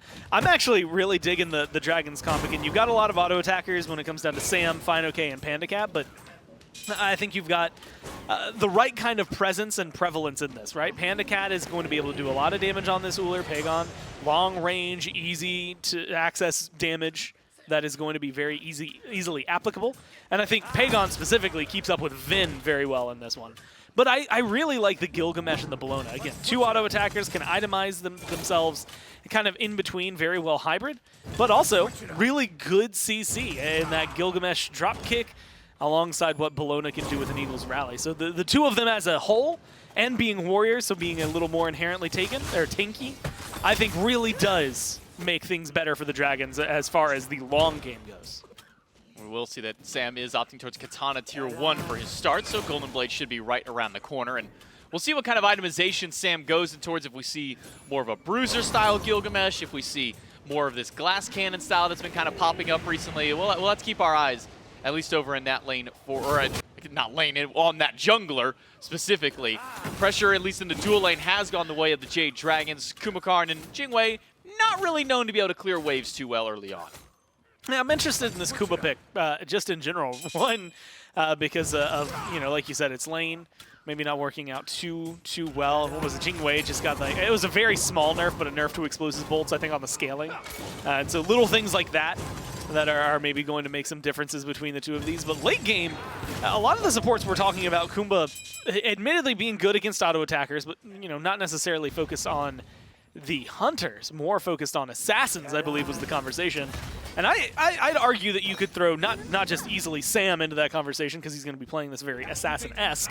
Probably FineOK as well, right? Anyone who is close range, doing a lot of melee damage, and wants to focus on maybe those auto attacks a little more than what you're seeing out of the abilities. Do both of them have really hard-hitting abilities? Yeah, but I expect, like a Scourge from a Bologna being a little more important, Gilgamesh needing to weave those autos in.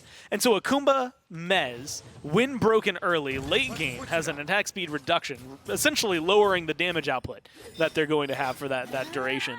And so little things like that, those little interactions in the late game, I'm curious to see how Jake works with them. Haddocks has been at least getting fairly poked out by Final K, been able to dish quite a bit of that back out. It is a King Arthur after all, once level 3 is hit, as has access to 6 abilities, but Sustain is at least the name of the game for Final K. That Death's Toll, making sure to keep him rather healthy in this lane up against the Bluestone Iron Mail that Haddocks has gone with. Sam has peeked his head over towards this Soul lane, but maybe recognizing that there's no kill pressure without his ultimate available to him, so he'll instead, I thought he was going to go back to base, but he's still kind of fishing around this right side of the jungle. The buff will be up in about a minute if the Jade Dragons want to go for an invader, maybe just go for a kill on the right-hand side. No use of the Eagles rally from Final K means Haddocks will be fine. They gotta, well, at least try this while they still can, right? While it's just these starters, you've got a good chance of killing Haddocks. When he backs and that becomes a sovereignty, that goes down dramatically for whether or not you will be able to successfully take down this King Arthur. It's already someone who I think is wily and able to escape out of some really precarious scenarios already. And he's just going to be tankier. Granted, right now, I like how Final K is kind of dictating this lane. And in terms of damage output, do you dive the tower 4 minutes in? No. Do you get this kill? No. Not at all. They got buffed but again. You do get to bully him a pretty heavy amount. And honestly, if he had stayed, he goes for the back, should teleport in here. And if he's able to clear this wave fast enough or just ignore it, they might be able to go for a blue buff invade. For now, never mind. It seems that Haddocks will ignore the wave because he's got his teammate Lasbra there. So yeah, will be blue buff over for Haddocks. Both of the Soul Laners go back to base. It's a Berserker Shield for Final K, and then it's going to be that Sovereignty you were highlighting earlier. It's going to go the way of Haddocks. So now getting this King Arthur a little bit harder for the Gilgamesh, for the Bellona, and even Sam for Soccer picking up his quest item, got a tier 1 cloak. And I'm curious if he'll hold on to this one, because we see so many times where these Gilgameshes, more often than not, will just end up selling that item later down the road to get that extra like 3 or so hundred gold they need to finish out an item. But with how popular an item like Spirit Robe has been, even Mantle popping itself back in, would it be a bad one to just hold on to? No, and that's the thing that's really hard to try and balance, because like you said, like it's essentially just free money. You're just getting a free boost of gold that you didn't have to work for. Well, I get you had to find on the map. You had to take a little trek. Yeah, so you know, there's a little bit there. But it is a really nice item to have, but it's one of those things, do you want it this early? I think you maybe leave it at tier 1, start up the next item. But I agree with you. Like, I think it's something that you could pretty easily keep, grab the power items and get the curve that you want in the next 2, and then rush back and finish it off, knowing that you didn't waste that gold. It's not like it's necessarily setting you behind. Granted, like you said, maybe you want that extra 300. You're right at the cusp of getting a tier 3, and you just need the boost so you can sell it. But it is an item that, like you said, Spirit Robe, honestly, you know, even going for something, I guess not against this comp, but like Magi's has been relatively popular. Probably not necessary with the amount of CC that's on the bolts. Nothing too heavy that is going to be hitting Sam too often that you're going to need something like that. But just being able to deal with it, have those hybrid items, hell, even a mantle, right? Like there's so much that you could itemize off of this that it feels like it'd be nice to have in like 15 minutes. Both junglers on this right side. Sam working on the totem. Haddocks using up a lot of his mana to try and poke out Final K, but that sustain coming from the Bellona is paying dividends.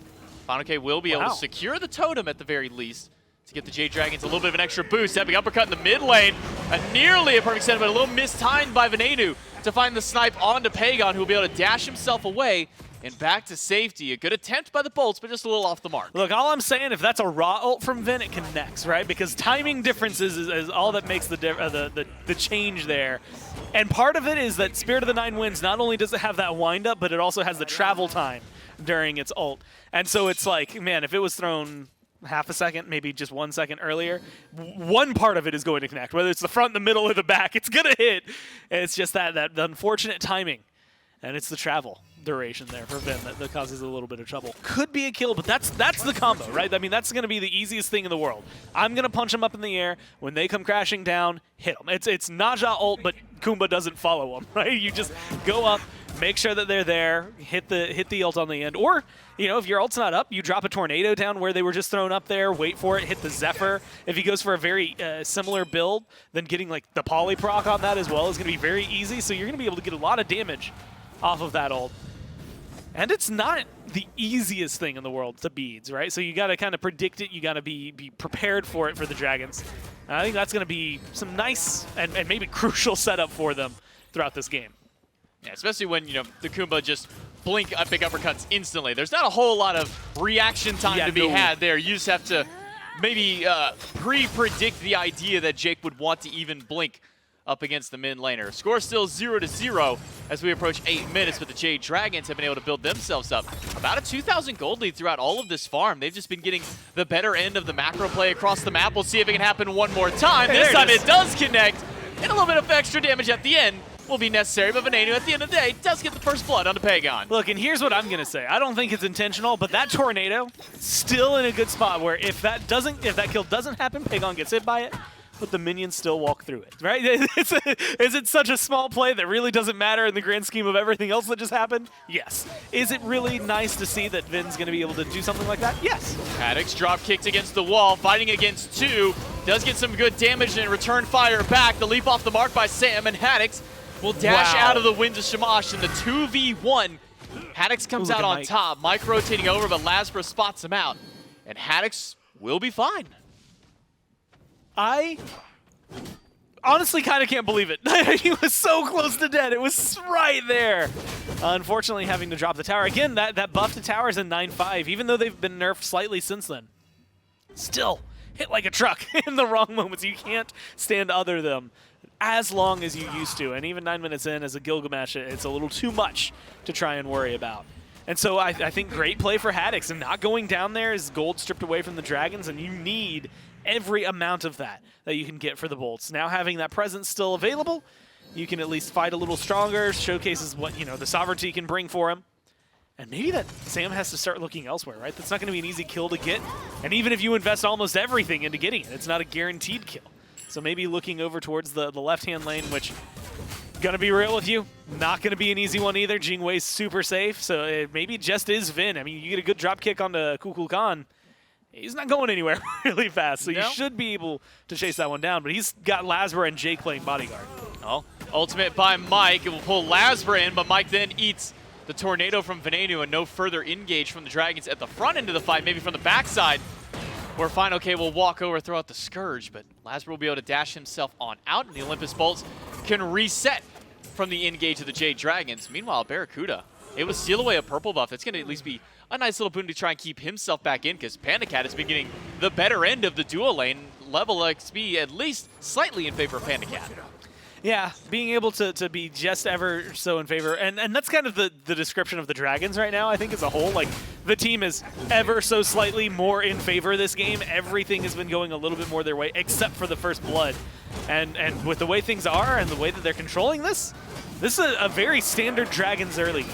Jake really wanted to get in there and stop that Pyromancer. He wanted to get in there, He wanted to find that clutch ultimate to either take somebody down or steal it, but does not end up doing so. The Jade Dragons grab themselves an objective in the Pyromancer, and with Mike being able to live throughout all that as he was tanking it up, ever so delayed, it finally does go down, and we see more action over towards the solo lane. Haddocks even a little bit down behind Final K, still willing to take these boxing matches. Yeah, you know what? I don't think look at their builds, man. Those two can hit each other for 20 minutes straight and not die. I think that one is going to be much needed assistance. I'm also interested to see if Final K continues this kind of build, right? Because between the two of them, you know, what we've been seeing out of King Arthur lately has been this just, I'm going to build tank and we'll see what happens. My job is more setup than anything. Barracuda loses the beads and the airstrike to get away from the 3-man rotation of the Dragons at his purple buff. Barracuda will be out. The benefits of the Jingwei being able to ult over those walls to get out of danger, but what a heavy commitment by the Jade Dragons to make sure that they can put some pressure on Barra, who kind of got to free cast a lot of game number 1. So maybe that's the idea of the Dragons, is don't let Barra get to late game Barracuda status. Don't let this Jingwei get to full build. At least make it a little bit trickier for the Bolts Hunter. This is, yeah, I think making things more awkward for them. You were talking earlier about Panda Cat having a lead. That's how you extend that, right? That's how you get even further, not just like a level or half a level, but then, you know, being able to fully go over, right? Right now it leads, you know, 13-12. I expect Bear is going to hit 13 relatively soon, but if you can get Panda Cat up, you know, 14-12, 14-13, keep it very consistent, and continue this farm like funneling gold into their pockets, then I think that's going to make a massive difference in terms of damage output. Ultimate by Jake, immuned out by Pagan, who dashed away. Sam rooted in place, and Venenu will drop the ultimate and take down Sam, but Lazarus gets clipped by the final judgment. He's going to be out of this team fight, but with Haddocks rotating over, picking up Pagan, and slammed right back down. Pagan actually gets away from the tornado just in time. PBM trying to pull anybody into the coffin, but he's not going to be able to grab Haddocks, and the teleport a little too late from Final K. Leaves it only as a 1 kill for the Bolts. Yeah, I'm impressed, though. Pagan, really good fadeaway shot. I like the fact that they were able to get out of there just because Haddocks was doing their best to make sure that they would not escape. Right? Another good team fight for the Bolts, and that's something that, you know, again, is giving me a little bit of deja vu. I'm starting to wonder if maybe they've figured out at least maybe not just this meta, but maybe the Dragon's number so far here in phase number 2.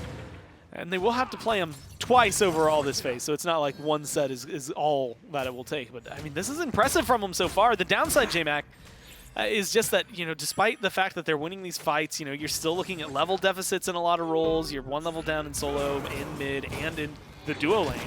The only people that have a lead are your jungle and your support, which is nice, but it's not going to be the carries, you know, for the late game. That's what I'm keeping my eye on. Ultimate from Jake to catch PBM. Maruta's good after the knockup. Is also good, but not enough follow-up damage from Barracuda. One too few crits for Barracuda's liking. And PBM able to body block plenty of those shots for Panda Cat earlier on in that fight. The Jade Dragons duo able to make it out of that fight. And you know what? They need that, right? They need to be able to disengage from there. PBM is just a sliver from going down. Maybe a couple more autos from Barra, a little more aggressive positioning would have gotten. Well, Panda Cat's already used his leap, and now both of his relics, but he's got backup with Sam. The dropkick won't take Lasbra, but Jake not going to go down to the tower either. It's a 4-man rotation from a lot of these teams. Venenu has that ultimate, will rip it through the backline, but not find anybody. It's only Panda Cat coming up with a kill. Venenu's beads burned in. San Francisco goes back in, and Pagan with the final judgment will erase Venenu off of the map. Jake and Barracuda, the dual lane of the Bolts, the last one standing, said not for much longer as Pagan is taking the 1v1 against Barra, and we'll get some backup to take him down. It's a double for the mid of the Dragons. And honestly, with just Jake being the one left alive on this side of the map and having to go back, yeah, freest Gold Fury that the Dragons ever seen. They're going to be a little squishy. It might be a little hard. The Gold Fury does hit pretty difficultly. Oh, yeah. But it should, yeah, no, they should be fine here as long as they keep it around Mike. And I love this. I mean, just the perfect amount of resetting just outside of it. That was beautiful, beautiful technique from the Dragons in terms of taking down a Fury. But that fight, as much as it is a massive Dragons win, they go up 3 kills and drop none in the process. But a lot of that is almost started with a gift to them. I think the Bolts overextend pretty heavily on that one. I mean, you've got, what, 2 people that were between the tier 1 and the tier 2.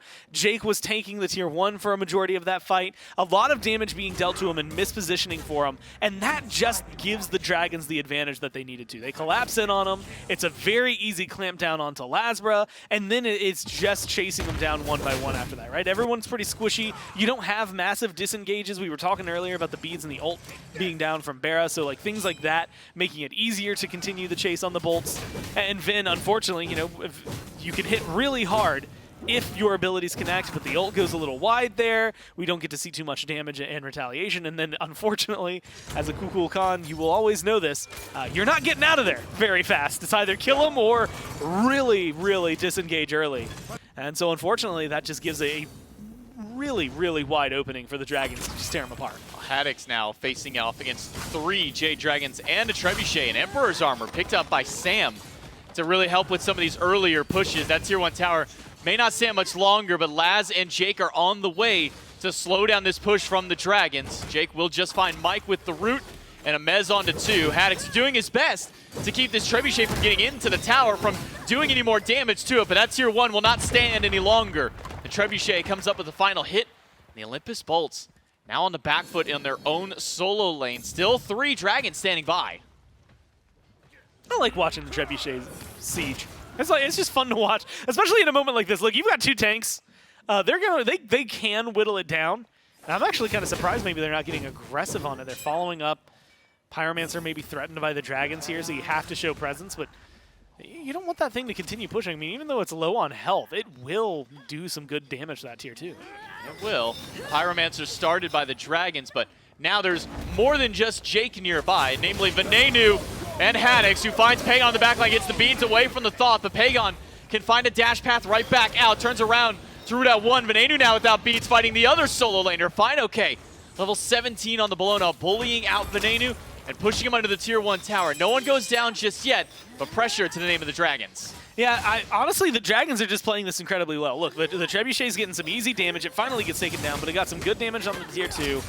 You know, you've got 2 level deficits in a lot of roles here, 15 to 17 in both mid and carry. And so Vin and Bera, if Bera's in the fight, are going to be pretty easily bullied out. Bera loses his beads, I believe, and a 1v1 up against Panda Cat. So, you know, little moments like that where all of a sudden you're just going to be lacking in this fight. And with the way the Dragons have played this so far, J-Mac, I mean, they've got such a massive lead everywhere. Not just experience, but look at the gold. Yeah. Right? And so that's the thing that is really standing out to me. They did what they wanted to do last game, and they did it with a comp that maybe won't steamroll you as hard as the one they were just playing, but it will play better into the late game. The Bolts, it didn't matter if they fell behind slightly at the beginning of game number 1 because their comp as a whole at the late game, you know, you hit 22 minutes in, you're just going to do better in team fights no matter what. And they managed to pull ahead, which made it even worse for the Dragons. Here, you've got a comp that is going to be able to really easily overpower somebody and do well in late game team fights because you've got a very diversified range of damage. 2 melee auto attackers that are going to be jumping into the face of these guys like Vin, as well as Pagon, who's going to have free damage from behind. Pagon will get slammed, but the A gets down just in time. Having a couple sent him in the sky once again. And Pagon not going to make it out of this fight as his relics are down. Venenu stuck under the tier 1 tower goes down to save for Soccer, who will leap in up against Lazbro, but it's a 2v3 until Fine-OK makes the rotation in. Bera makes it a 4v3 for the frontliner of the Bolts. Still pushing under the tier 1 tower, the advantage still the way to the Bolts. Yeah, they're all just tanking enough. Look, with Sam's build, specifically right now the Emperor's armor, but also that one little starter that we saw earlier in the cloak, it's giving him enough health and enough tankiness that you're not going to get bursted down incredibly fast. I think Bera's going to need another couple of items. Yeah, just 10 prots for each. It's maybe not the biggest thing, but it's still something that's getting added on there. And once Vin was taken down, I think a lot of the hard-hitting damage they have because of that Ob Shard disappeared.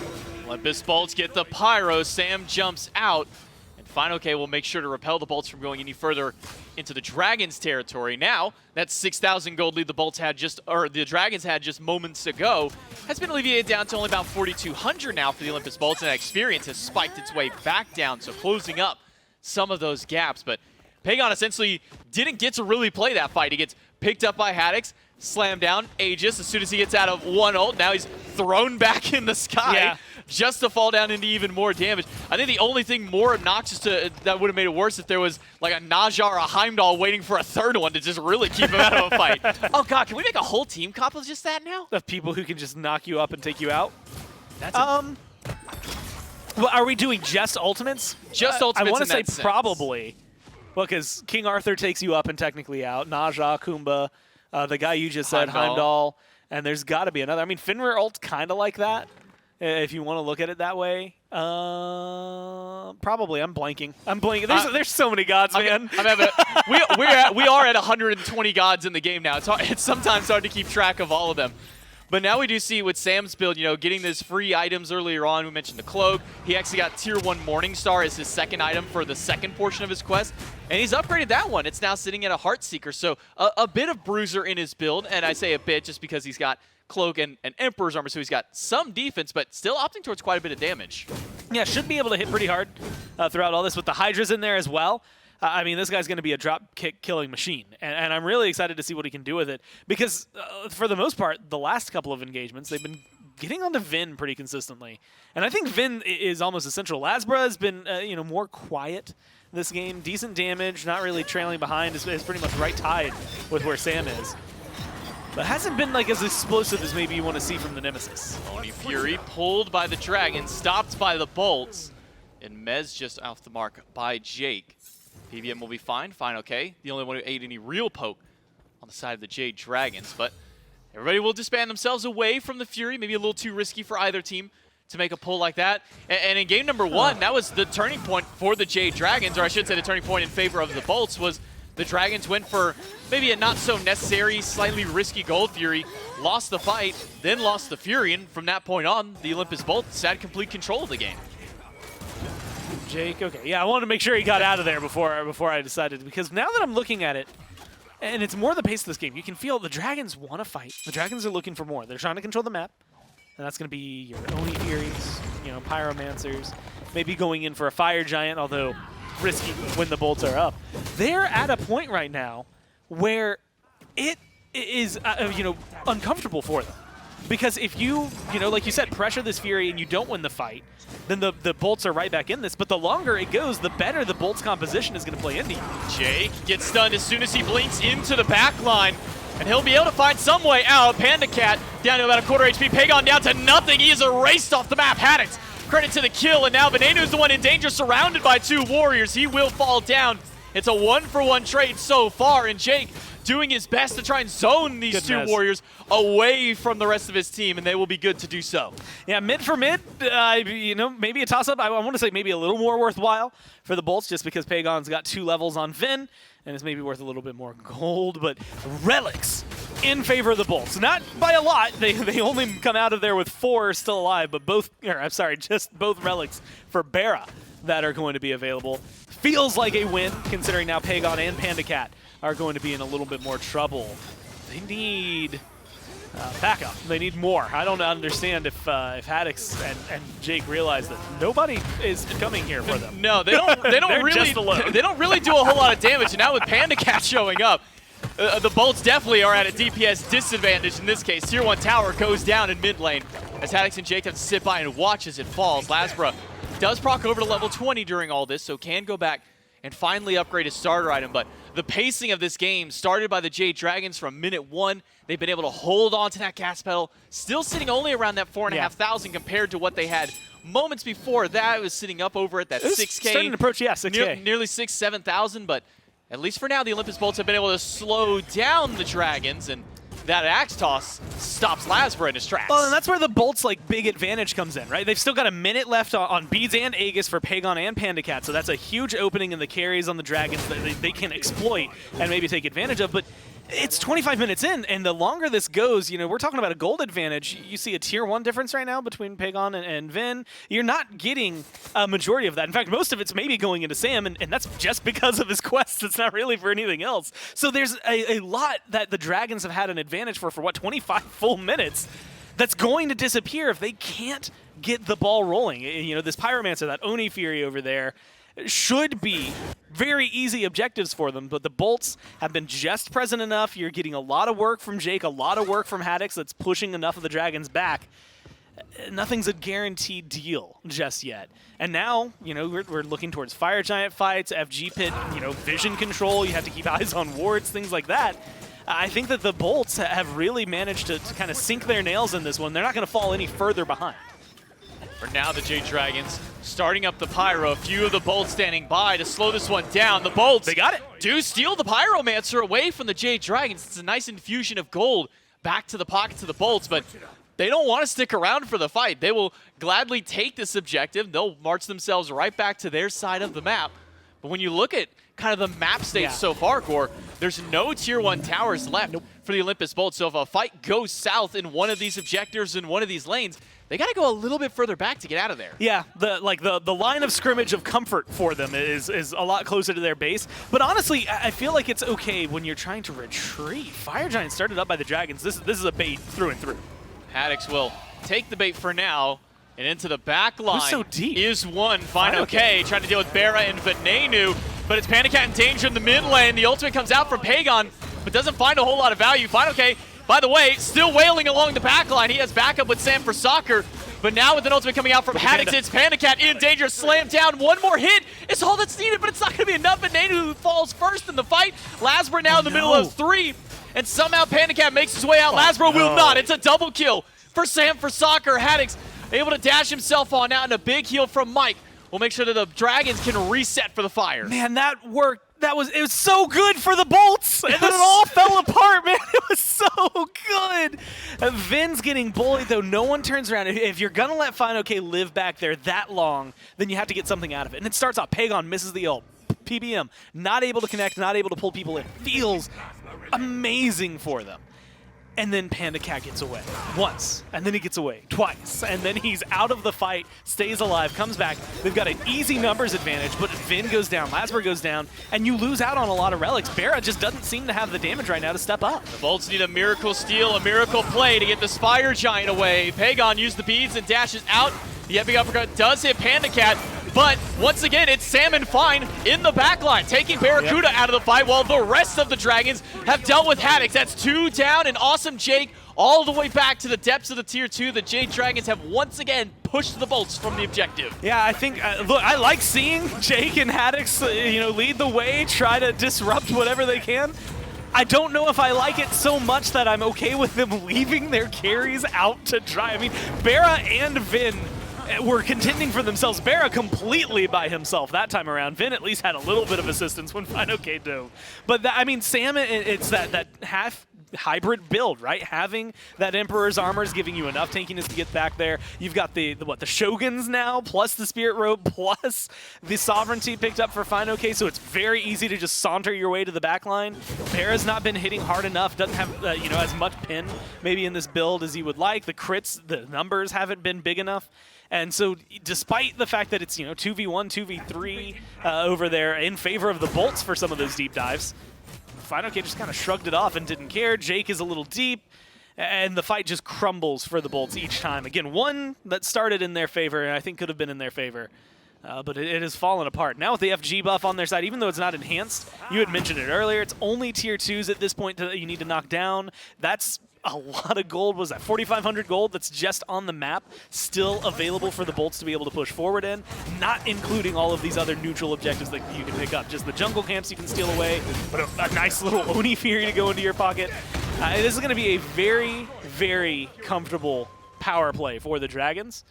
And they've got minutes to work with, right? You've got, 2-3 minutes left on this FG. You're going to be able to siege these towers no problem. For now, the Jade Dragons splitting at their attention as far as the towers are concerned. Fino-K will be able to group up with Mike in the mid lane to try and deal with the mid-Tier 2.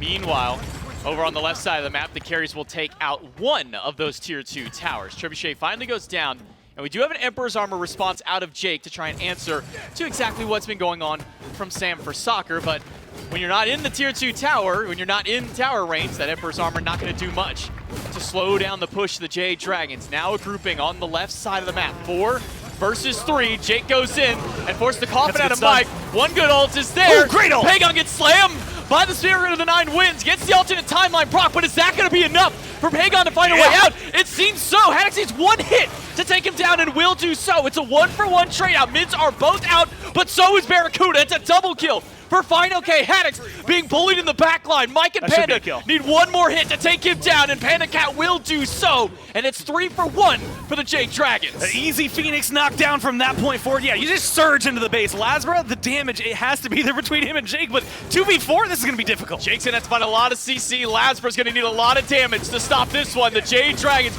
are poised to take game number 2, poised to get themselves set for game number 3, and will continue to keep this ongoing historical battle between them and the Bolts alive. The Dragons want to keep that record positive for themselves, and at least here in game number 2, they will do so. Lasbra goes down, and the Dragons take game 2. It's just a couple of fights, man. I think early on, a lot of good farming from the Dragons, a lot of good control from them. You can see the smile there on Sam's face. They're feeling maybe a little bit of relief. This has been their matchup every single time. Again, 16-4, something like that. Yeah, like set numbers over 3-4 years now has been so overwhelmingly in their favor. But it's good farm at the beginning. Translates into a really rough mid patch. They were up like 6k gold, and it plateaued for a while. Oh, yeah. The Bolts were really surging back with them. And if that Fire Giant fight feels just slightly different, they kill off Panda Cat, if they keep Vin alive and keep Fino-K from diving as deep as he does, Bolts get that Fire Giant, they surge forward, they win the set 2-0. I think the Dragons play it really well, and they close it out clean. Well, what a start to our week. A historic matchup between these two teams, and another one that's going to start out by going to 3 games. Can the Jade Dragons find the reverse sweep against the Bolts, or are the Bolts going to bring this one back? We'll find out in game number 3.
Prophet Gormizer is correct yet again. We go on to a Game 3 between the Dragons and the Bolts. And much like what happened in Game number 1, felt like the Bolts had their moments in this game, but the Dragons with a rejuvenated composition here in Game number 2, able to run over the Bolts. Sanford Soccer is a fantastic game, and a real comeback performance from the whole squad. Also, I think Final K looking good on Warriors rather than, not that the Hunter looked bad. You know, Final K scares me. I don't want to talk too down on him, but I think he looked really good on the Warrior pick. And gave the Jade Dragons a real anchor on that side of the map. All I know is that he's my fantasy solo laner, and he didn't give me any points for game 1, but game 2 he showed up. So keep playing those Warriors. Find out if you can hear us. Either way, I think looked very solid. I think you're right to highlight the Bologna was working very well for the squad. Just being able to dive the backline, be as annoying as possible. Pagon actually having a rare, I'm not going to say bad performance. He was the target of aggression from the Bolts. If they wanted to kill, it was onto that Thoth. We saw, I think he went like 3 and 4 or something, which is not even that bad of a stat line. Just given the fact that Pagon usually is topping those charts, very low deaths, high kills, that sort of thing. A little out of character, but either way, the Thoth was dealt with. Besides the fact, a lot of damage coming out of Panicat on Ullr. Got a lot of pressure in duo lane up against Bara, which you should as an Ullr against the Jingwei. And of course, you highlighted Sam for Soccer on this Gilgamesh was able to just run throughout the map. 3 and 4 is a lot better than I would do at the SPL level. So I mean, 99.9% of the people watching wouldn't be able to do it. And that's our metric, is how well I would do. That's better than what Dave's KDA would be in this game. I think that, and it's so important for the Jade Dragons to be the ones kind of bouncing back. In the past, I don't think they fall into the same trap anymore. The Dragons have been a team where, like, if the game goes like super wrong, then they'll try to overcompensate in the next game. So I think the fact that the Dragons lost game 1, were able to properly correct the mistakes here in game 2, set themselves up very, very nicely moving forward into game number 3. And so it's the Bolts who now have to change some things up. Hit your autos. I was going to say, how many autos did he? Is that a highlight or a low light? I don't know being a highlight, but a couple extra auto attacks there might have made that a bit quicker. And I do like Sam for Soccer playing this Gilgamesh here. Again, a team of very versatile players. And I think Sam, certainly no exception, has played Gilgamesh twice in the last 6 games, but the other picks have all been different. And so I think Sam and his ability to kind of pull out some of the picks that not many of the other junglers in the league are playing, a great advantage to this Jade Dragons team. And then again, I go back to this. I think fine on the Hunters, right? He was okay. He was okay. but I think it's such a strong player with a talented and storied career on these Warriors. And so I like that the meta not only is starting to favor that a bit more, but clearly fine can play those picks near the top of the league. Yeah, I would say so as well. Just they looked very solid, obviously bouncing back from game 1. Different style of draft that we know they've always had, of course. This is the more towards the style of play that they've had in previous phases up until that Masters LAN when went more towards those Hunters in the solo lane. Either way, I think this style of draft fits their play style a lot better for me personally, and it's going to look a lot better as this game goes on. And again, that's all that matters, you personally. Exactly. I am the only opinion that matters. But either way, the Bolts, if they're taking away something from this game, it's the fact that they did have some shimmering moments of success. I think Ven was able to find a couple ganks here and there, and then the Kumbhakarna Kukulkan combo that the epic uppercut into the ult landed a few times. It also fell by the wayside a few times, and Haddocks was pretty dominant as well. I think he was still top damage at the end of that game, so the King Arthur certainly isn't broken. You don't have to throw that by the wayside, but I think letting the Ullr through made sure that Barracuda wasn't able to get online in that lane. You want this Jingwei to be able to get to late game pretty freely. You want the farm to be able to go your way more often than not. And stuck under the tower after about the 15-minute mark was that Jingwei, because Panicat had that he had the hi-rez online. And once that came through, it was just you didn't want to take that damage from the axe, so might as well just let the waves come to you underneath that tower. Yeah, I mean, you talk about a comeback performance. Panicat was 0-4 on the Freya and got next to nothing going in game 1, and now near top damage in the game, only behind Haddocks on the King Arthur over in game 2. And again, I think that's such a unique position where I would argue most of, if not all, the mid laners in the SPL can play the Ullr, just like Pagon and Panicat, and all the ADCs should be able to play Ullr. But I think having that flexibility where regardless of where you put this pick, you have a hyper-talented player of that style of pick is just such a good look for for the Jade Dragons. And I do laugh. It's only probably funny to us, but we have a tour group coming through the studio, and they're walking by the player booths right now. So just a second ago, you saw all the players like looking up out of the out of their player cams, like, who are all these people walking by our booths? But refocused, recentered, and now we move in to a game number 3, Trelly, where we've seen 2 totally different looks of compositions for the Jade Dragons. The Bolts have played a similar style, but mixed up some individual picks. And this is usually where the final bit of gamesmanship will come out as far as banning out the good and the bad. I think some of the Jade Dragon snap bans after game 1 were super impactful, taking away that Fenrir, super important. But now the Olympus Bolts find themselves in the first pick slot. This poor Khepri is just not going to be able to scurry out into any of these games. Yeah, I think given the fact that we've seen 2 different style of comps, the one thing that reigns true, I think, is that neither team wants the opposition to have the Chernobog, right? That seems to be what I've been seeing so more often than not, is that was the difference maker in game 1. We've seen already the Osiris and the Fenrir were solid answers back to the Bolts' success. So that's gonna continue, at least the Fenrir being taken away. Right. So we won't see Lasbra on that. The Chernobog also still taken away. That does leave the Osiris open if the Bolts want to try and put some pressure onto that. But Haddocks had such a good game on King Arthur. I don't think that's where the prioritization lies.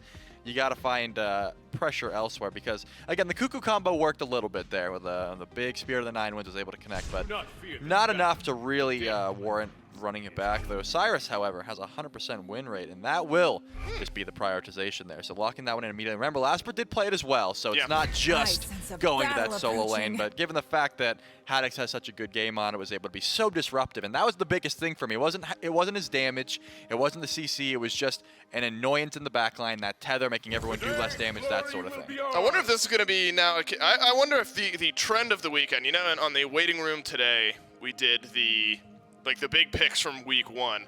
I wonder if Osiris is going to end up being kind of the big pick from week number 2 here, because a relatively low pick ban rate, like hovering mid-30s, low 40s, I believe it was. But now through 3 games, 100% win rate. I wonder if Osiris, maybe depending on the players and the teams that are playing, starts to see a bit of an incline as far as pick ban percentage, because these 2 teams have loved this pick. Hasn't lost yet in the 3 games that we've seen played, and is now being prioritized first overall by the Olympus Bolts, and then of course followed up by Bologna and Uller. A couple of things that work for the Jade Dragons in game 2. Now it's up to the crownless Barracuda and the rest of his squad to find an answer. Actually, I think Smite Pro tweeted that we were just upset that it's Twig's crown. Like, I think it purely was Barra was not the MVP of last week, so we're taking the Prime crown away. I think it was just that simple. But Xing Chen and Jing Wei here, Trelly, to follow up on the Osiris. A nice, strong core 3 to start the draft. Yeah, this is an interesting one, but not something I didn't expect, right? Because obviously Barracuda didn't have the greatest performance on the Jing Wei up against the Uller last time, but Barra's been playing Jing Wei for years. I mean, longer than I can remember. So he doesn't really care about a mad match like that. He'll just be able to bounce back pretty easily, make sure to go back to farming, juke out those axes when need be, and not going to let that last game's performance really shake him, I think. And Fafnir is going to be the hover. Usually the Jade Dragons like to go to this when they have that double ADC style of draft, when Pagon's on the Uller and Panda Cat's on a different hunter. But the Bolts have always been banning Poseidon Hebo in the second slot. If they really wanted to run a draft like that, I doubt the Fafnir would be looked at. So they could grab one of those magical jungles in this point, but they're not really going towards that. They want the Gilgamesh once again. Sam had a fantastic game on it, and I think didn't even itemize the way you might expect. He got like an Emperor's Armor 5th item there just because of the fact that he was diving towers so much. Yep. So had a good game and was feeling confident enough that he didn't have to, just go straight for all burst, all hybrid, that sort of thing. But the Gilgamesh will be locked in. The Fafnir was hovered, so could be hinting at something down the line, or at least trying to bait a ban from the Bolts. Now, Barracuda has been playing Smite since like 2013. Jing Wei's been out since 2016. So I think you're right, Charlie. I think Barracuda has literally been playing Jing Wei since forever. For years, yeah. Actually, might be one of his most played picks. I wish I was as smart as Gore and could funnel through his spreadsheet here. Gore's been counting. I think he's on game 107. 107? 107 Jing Wei games in the Pro League. Which actually, right, I was going to say, it actually seems like kind of a small number, but then when you consider... Scrims don't count. Right, the scrims don't count, and the wide variety of hunters that we've seen played. Like, the fact that 107 of the games that Barracuda has played have been Jing Wei. Actually very, very impressive. So, a long-winded way of saying Barracuda's good on Jing Wei. Don't you worry about it. Bologna, Uller, and Gilgamesh. And so actually running back... a lot of the same initiation plus damage that worked for the Jade Dragons, and it seems like the Bolts kind of find to let it happen, because don't get it twisted, there were answers back by the Bolts in game 2. There were kills returned, but it just felt like control, gold lead was for the Jade Dragons. So you almost get the mindset, Trelly, or you wonder if the mindset now for the Bolts is, if we can fix some of the decisions we've made, my call. maybe the game goes different rather than kind of pick banning around the Dragons. Now, Yu Huang is a different look. 60% win rate across 5 games, and also low 40s as far as pick ban percentage, but has seen an increase in play over the last few sets. Yeah, I think extremely safe right now in the mid lane, as well as just great self-peel with that ultimate. You can essentially, you can push people away, you can pull them back in, you can do a lot of different things that people aren't ready to expect because he's relatively new, right? So Yu Huang, I think, always going to be a pretty safe bet when you're up against a comp like the Bolts, where you have pretty telegraphed ultimates, where a Xing Chen just wants to go in, put as much CC down as possible, Whirlwind of Rage to steal, throw you back in. You have a few different ways to try and counteract that, so I think a smart option there. With the Thoth and the Poseidon being banned away, going to be a good bit of damage as well as safety for Pagon in that mid lane. And now the Bolts have to decide right now, is this Osiris going over to Haddocks once again, or will Lasbra be piloting it in the jungle up against this Gilgamesh, trying to match some of that early pressure, and they can grab a solo laner? I have a feeling it was held just a flex. I don't think they really knew right away until they saw how the strap shaped it out, if they wanted to throw the Osiris up against that Bellona or up against the Gilgamesh. And this is something I certainly did not expect. The Hell is going to have a decent matchup into, some of these picks. Cleansing out of the Winds of Samash is always going to be good. And the Erlong Shen, so a fair bit of healing on the back end of the Bolts draft here in the 9 turns blessing from Erlong Shen, as well as a Hell. Do you think there's some flexibility between the Osiris and the Erlong Shen? Of course, Osiris has looked good for the Bolts in past games. Haddocks on this style of pick has looked strong. A game 1 win, Haddocks went 0-0-5, but was still pivotal in that win. But we have seen a lot of Erlong Shen over in solo lane here as of late, but that's the style of pick that Lasbra tends to enjoy. Lasbra can play both of these. Do you think there is flex potential, or does one role in particular kind of jump out at you with these two? I certainly think there could be flex potential, but I don't think there should be. I think Osiris is going to have a much better time up against Bellona, and Erlong Shen with damage a lot more impactful, I think, than the solo lane build, at least right now. The way that he's able to itemize, he should be shredding through the Jade Dragons if he's able to build into those auto attack style items, the Golden Blade, the Stone Cutting Sword, things like that. I think it's going to get a lot more value. But there certainly is, and both of Haddocks has played the Erlong in solo, and Lasbra has played the Osiris in jungle. But I still think Lasbra taking the Erlong is going to be the better option here, and you should be able to get the ball rolling quite easily. You want to pair this Hell with something that can not only engage and blink in and create some space for the Hell, but also, die back and say, hey, I have a tanky target next to me. Are you sure you want to try and dive us? Because I can heal off my teammate, heal us both, speed us up, cleanse us, that sort of thing. I do wonder, how much do you think because Terra also a different pick for Mike. So just 2 different picks here for the Jade Dragons, still running the Bellona, the Ullr, the Gilgamesh. Yu Huang and Terra, do you think that totally changes up game plan from the Jade Dragons from game 2 to game 3? Do you think their mindsets may be similar? They just have 2 different gods doing it. It definitely have to be a little bit different, right? Because Yu Huang, I think, is a much different style of mage than Thoth, in the sense of you still have some big burst damage and you have a fair bit of range, but the ultimates are so different. It's not like you're calling off an objective because Yu Huang is in the area and you think there's just so much burst coming through. Final Judgment has so much range, and it's easier to focus down a Thoth, is what I'm trying to say here. We saw a few times where Pagon would get dove, even in the alternate timeline was being activated, things like that, but Yu Huang, completely different style, much safer, self-peel, all that. You can sort of just leave Pagon alone. And so I think a different play style, certainly, but same end goal for sure. Terra, strong, sustain, but how are we going to bring up sustain without mentioning, the Hell that the Olympus Bolts have drafted here? Going over to the mid lane, Venenu pick here. Have not seen the hyper sustain style mages at all recently. There was a meta where Aphrodite was all the rage, Hell was in the mix, Chang'e was even seeing a lot of play. Do you think Hell fills a need here that the Bolts were looking for? Yeah, usually when the Hell comes in a conversation, it's up against Daji or Ares. Something, the cleanse is what you're picking the Hell for. Nothing is jumping out of me to be the Hell cleanse except for the Winds of Samash. That's a really telegraphed ultimate. So the sustain and movement speed, it's just a utility mage here for the Bolts. Jade Dragons versus Olympus Bolts, game 3, just as Gormizer predicted. J-Mac, it's all yours. Thank you so much, Dave and Trelly. Back into game number 3 between the Bolts and the Drags. And Gore, it feels like we get to this point so many times with these 2 teams, and it's always going to be in for a fun treat when we do get to that 3rd game. And Venenu going to the Hell, maybe the most unexpected thing to pop out of this draft is so far, at least in phase 2, for most of Masters, what I can recall, aside from like Moswall at the very passing glance, we don't see Hell too often, Gore. Yeah, Hell has been a downward trend. I mean, like, and I will admit, heavy-handed in a lot of those, right? Like, there were some that were like healing was just too strong. You know, go back to Season 7, the end of it. It was too much, too often, all the time, every game, guaranteed. And then, you know, Season 8, now Season 9, kind of trying to reel that in as much as possible, make it so that they don't just dominate every game that they're in. But I do still think that there's something worth mentioning for Hell's kit, right? Still really good. You know, Trellian mentioned it. You get move speed, you get sustain. That's all really great. Honestly, and this one always catches me off guard, but like Hell's got some good damage behind her that I think is really prominent, especially in some of the early levels, but really in the late game, she can do a lot of bursts. And I really do think, you know, even though, as Trellian had mentioned on the desk, like you're looking for maybe some of those more telegraphed ults where you're going to get this easy cleanse and things like that. I think being able to assist your teammates, you know, with 2 pairs of beads on there right now, being able to help someone get out of like a stun from a drop kick a little bit faster, the root from Pagon, the stun or from Mike or PBM, things like that is going to come in handy. Mike getting aggressive, as is Jake. Both supports drop to about 30% HP in the little tussle inside the minion wave, but the clear advantage does go to the Jade Dragons, despite the poke that Vera was able to put back out against PBM.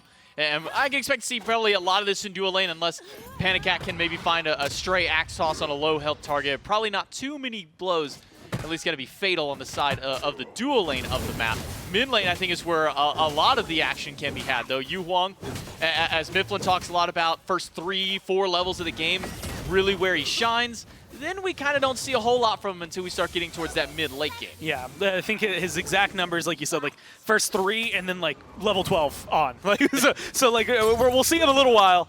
Right now hitting that 3 mark, so has a decent amount of control. And it really comes down to it, you know, when you're talking about Yu Huang, a lot of it is the fact that you have this clear that is also going to root, so if you aim it properly, not only are you going to get some CC that could really help set you up, you've got good damage, and it's going to clear the wave in the process. So it really feels like just that one ability is going to do a lot for you, not even including how the Phoenix Fire feels really good. 2v2 in the solo, a stun up against Haddocks and Laz from the dropkick, but Sam is the one who is low.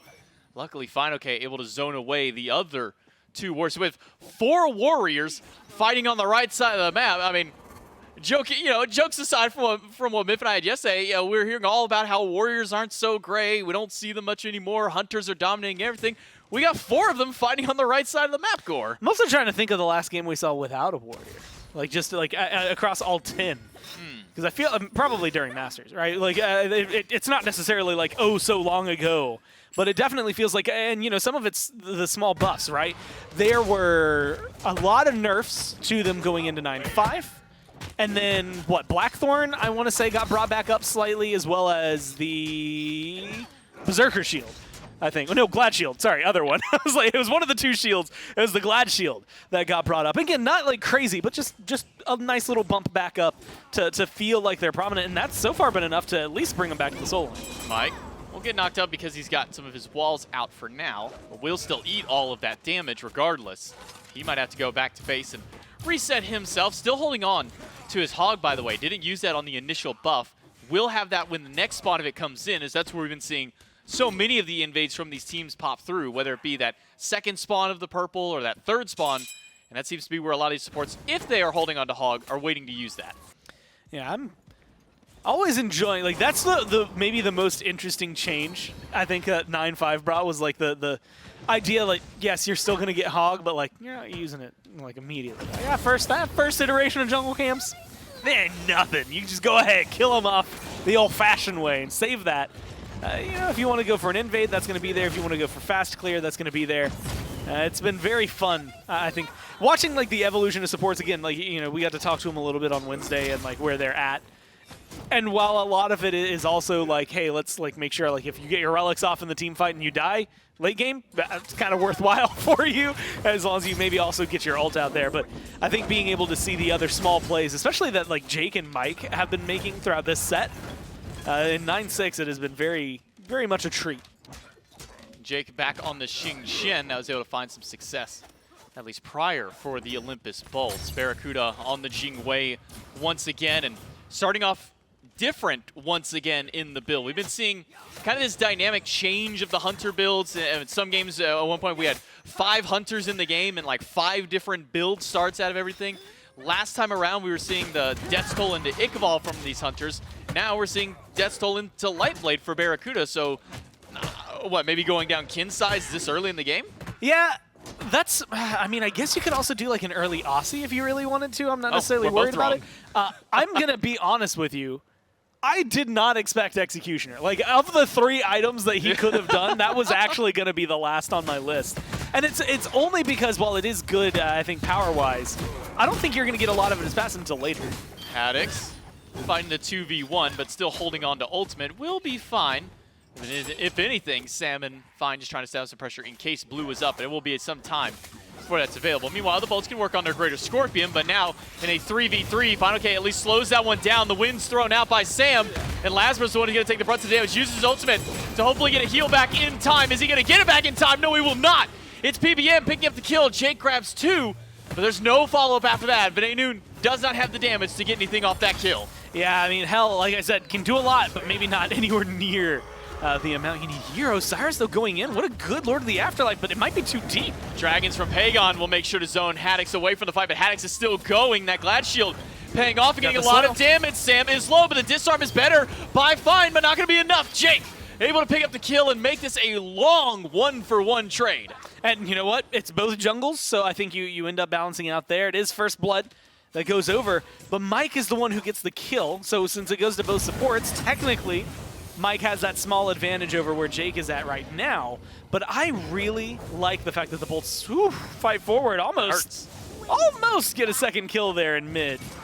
They aren't able to find too much. This is, again, a very fun one to watch, and Hell, specifically, well, I guess Hell and Xingqian are who I'm going to talk about here, because, you know, we glanced over the Executioner.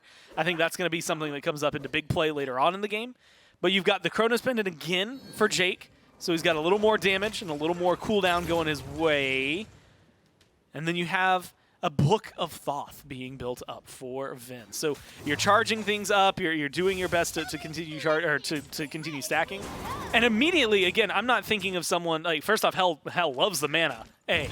But realistically, the thing that's going to stand out to me the most is that, yeah, you're not supposed to be crazy strong right now, right? Like, this item's going to burst you up when it's evolved, and then in the next few, you're going to be able to hit harder. Your healing's going to be better, and you're going to have a lot more of it in the late game. So it's going to be a slower start for the mid laner than I think what we would have gotten and have gotten out of Pagon, but I do think it's going to be more beneficial in the long run. I wonder if we'll see the old Book of the Dead build that was so popular at the end of Season 8 come back for Venenu. I mean, it was what, Book of Thoth, Breastplate of Valor, and then Book of the Dead, and then maybe throw a Soul Reaver in. Why not? Get an extra book out there, some extra mana. Pagon's going to need some extra help in the mid lane. Use his third ability to get up into the sky, but he's got 2 waiting for him. Use the ultimate for extra CC immunity, but that's not going to save him from the damage from Venenu, who finds the pick onto his enemy mid laner. I mean, that's just about as clean as it was, right? Like, the damage comes out really early, follows up through the self-banish, you burn the beads as well, and then Pagon's ult comes out a little bit too late. You've got the damage follow-up that you need, and again, Hell, not a lot of mana. Does a lot of damage still early on, so I appreciate Vin getting aggressive there and really making sure to hold on to that lane, because that's twice now, I think. Well, once where Pagon got incredibly low, and then a second time where he got incredibly low solo to the fact that he even got into the grayscale because he's dead. So, well played, I think, for Vin. And maybe some revenge, like a little bit of revenge in there. I was just thinking the same thing. It's got to feel good for him, and it's got to feel good for the Bolts to find a pick on a PBM as well, who will pop his Ankh in the midst of the fight despite the fact he was going to be going down regardless. But no, that's what I was going to say. It's got to feel good for Venenu to find these revenge kills up against the guy who put him in the dirt 4 times. Was this what Pagon's felt like this whole time?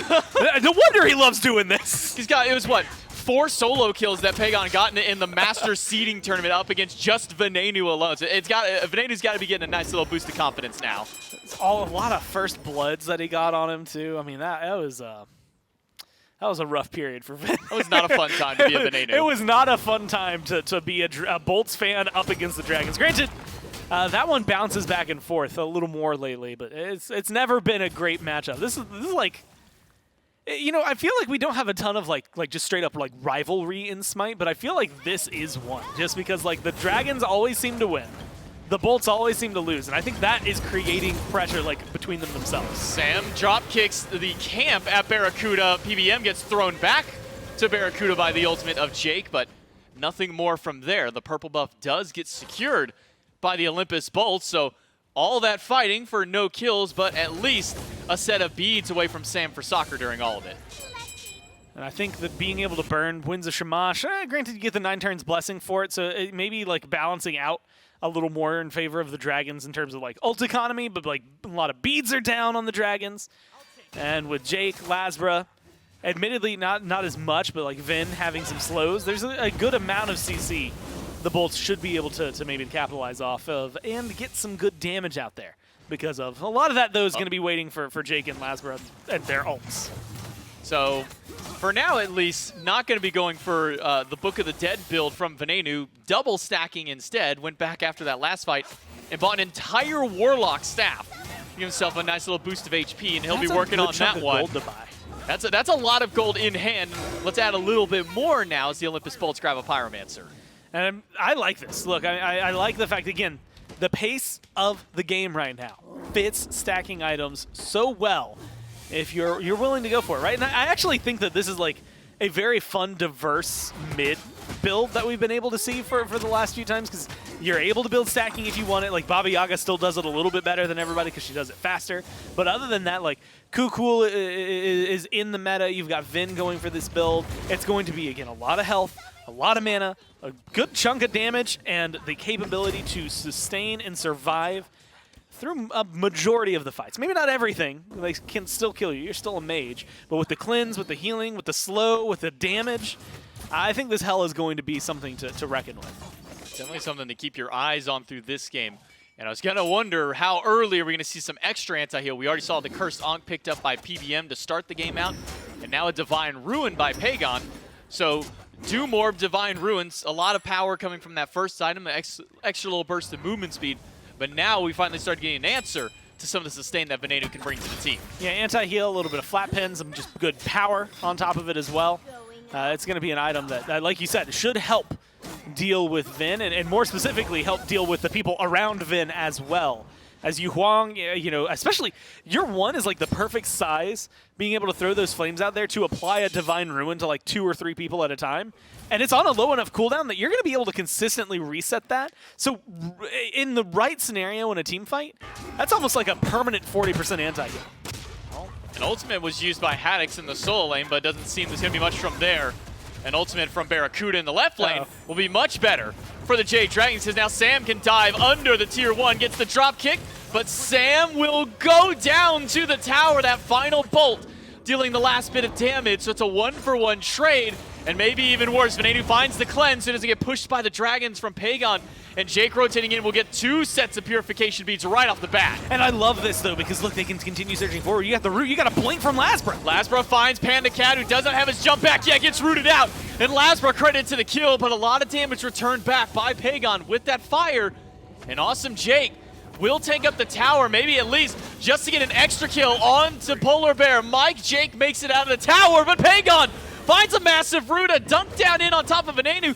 Shouldn't add another kill for Pagon if he can find the damage, and he doesn't get the heal. Venenu goes down. It's a double for the mid. And they might, I don't know, yeah, if you want to chase that as far as you can, you could probably kill Jake if you were willing to go the distance.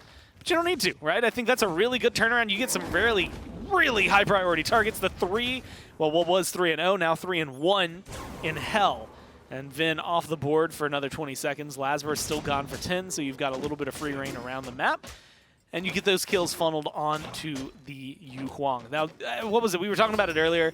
I think during Waiting Room we had mentioned it was like a 4.1 is the number. I know it was like a 4 something, but I'm pretty sure 4.1 was like the KDA in week number 1.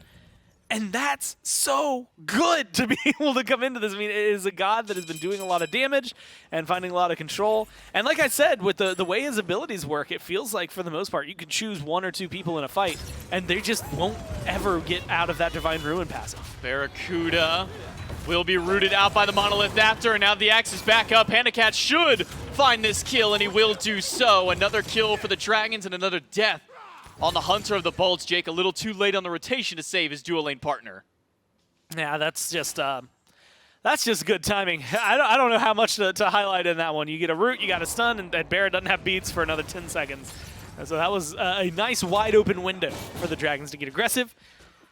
Even if they're diving a little deep on a tier 2 over there and left, it's been paying off for them, right? And when the Bolts have been fighting, I think, as well as they have been earlier on this game, I think that's a much-needed pick to slow things back down, kind of bring balance back into this game and keep it so that the Dragons aren't that behind in kills, but really just aren't that behind in general. You look at the levels, there's, a little bit of a lead I think I saw in the jungle for Lasbra, and technically you're down when you're looking over at the carries once again. That's exactly the position that the Dragons were in during last game when things were going well for them. You can see a nice little round of about how much damage Veneno can do on this Hell as he pokes Pagon for, I think it's about 450 with just his first ability in that Dark Stance. Warlock Staff almost finished up. Book of Thoth well and nice stacked up. Veneno will be able to pick up his Obsidian Shard on this back. So 3 full items now for the Hell. And we see how much damage he can do and how much healing that he can provide. And the only thing that kept him from living in that last final left lane was he was just a little bit off the mark of the heal for his teammate. Yeah, that just wide. I mean, it hurts a little bit because you get to watch it almost in slow motion of this is the moment where he dies. Maybe he still dies if that connects and they chase him down further. But that guaranteed that death to happen when it did. And it hurts a little bit. I'm sure Vin wasn't very happy about it either. And Jake able to still escape maybe isn't the end of the world for him. But you want a little bit more from the Hell. Pyro not going down as quickly as the Bolts would have liked. The Olympus Bolts do get the Pyro, and Lasbra uses the beads and the ult to find a path out. The Ong from PBM, and then a root will find 2. Veneno beads away from said CC, and now it's Jake and Haddocks going back into the backline. Sanford Soccer and PBM both in danger. Lasbra going right back in, and he will be able to help take down PBM. Haddocks credit to the kill, but Final K batting away in the middle of 4, picked up by the Xing Chen and thrown away from the Bolts. I mean, Pagon's been separated from this fight, so it's still been full healing from Vin so far. Final K doing just fine himself. Sanford Soccer finds 1. Big drop kick out of Sam. Is going to get the Aegis out of Veneno, who has separated himself from the rest of the team. Now it's 4 versus 1 on the Hell, but Vin has a ton of damage, able to turn around and grab at least 1 for his team. And now the rest of the Bolts moving back in. The tower shot onto Panda Cat. Gets a kill for Awesome Jake, and Final K goes down to Laz. What a wild fight. Pagon barely gets out of the look. If Pagon hadn't been hightailing it, that's another death that the Dragons would have racked up. 10 total kills for the Bolts, 4 of them right there. And yeah, you lose Vin, you lose Barra, and you lost Barra pretty early on, but I think it showcased how strong that fight can be. Separation from the Dragons. They were chasing down, I believe, Barra for a majority of that, and left the other Bolts to just survive. I mean, you have Lasbra, Haddocks, Jake, and Vin just hugging each other with a Hell propping those healings constantly. And so all of a sudden you're in a very, very stellar position for when the fight resurges, because you just got a kill and you're still happy with it in terms of health. So being able to continue that amount of momentum shift, I think that when I see the Dragons do something like that, if they're going to split like that, the isolated target has to be Vin. I don't think you chase down anybody else on their own. If you kill off the Hell, though, then that makes that fight a little bit easier for you. Granted, there's a little bit of burst damage that came out of there, but that healing number is probably what's going to be the most devastating as the game goes on. Even with the Divine Ruin, even with the Cursed Ankh, you're going to want a little bit more than that. I think you're going to have to play the heavy hand to try and deal with this. So, looking back over to Barracuda's build, we were both right. We were both just a little delayed. Barracuda has picked up the entirety of the Lightblade tree, and I'll be honest, Gore, I can't think of the last time I saw all 3 of those items on the same character. When it's not I'm blanking on it. When it's not me queuing 2 a.m. arena games or something like that. But it's one of those things, we don't see it often. I think it's the better build for this composition. We might have to wait to break into that. No good. Final K is going to back off, so I can talk about it now. It's just that, Executioner reduces their prots, so you're going to be hitting a little bit harder. Technically, you're going to allow now Lasbra and Haddocks to hit a little bit harder as well, so you're helping the team and yourself, which is why earlier I said we see the passive of it truly take effect later in the game. So that's already going through. Aussie's really good power, good pin, good attack, and I like its passive. I think it's one of the best passives. If you go low in a fight and you can back off to a jungle camp, you can almost full heal off of it and come back in. So I think the passive feels really good for Aussie. So yeah, the 30% lifesteal that you're getting on top of the 15%, so you're going to then jump up to 45 just from this item, when you're below 35% health, but it's the attack speed, the power, and the pin that makes it, I think, just a stellar item. Then you get the chin size. This is a build that is not meant for taking down Pagon, not meant for taking down Panda Cat. It'll be nice at doing those, right? You're still going to hit hard. This is a build that is made to stop FineOK, stop Sam, and stop PBM. This is built as a guy who got dived real deep in the last game and was alone and needs to save his own life. I think this is going to hit really hard. You just have to find the right scenarios to make it work. Barracuda under fire by 4 of the Dragons who have rotated to the left side of the map. That Gold Fury still standing 20 minutes in. We saw some signs of life over towards it momentarily ago, but not much more beyond there. It's only been fights, or it's only been really objective play around the Pyromancer. As FineOK comes into mid lane, meets up with Ven and Lazbra, but he'll be just fine as some of his teammates have regathered around him. This is where I think a lot of the just nuances of the drafts are going to start playing through. Having that healing means that you then can survive around here a little bit longer. You have a little more pressure. You can withstand poke better if you're the bolts. You just want to try and pull as many of these relics on the other side as you can. I think this is a good spot for people like Jake. If you can find a grab, that's the best initiation you have. If you find a 1v1 over and left, that could be even better.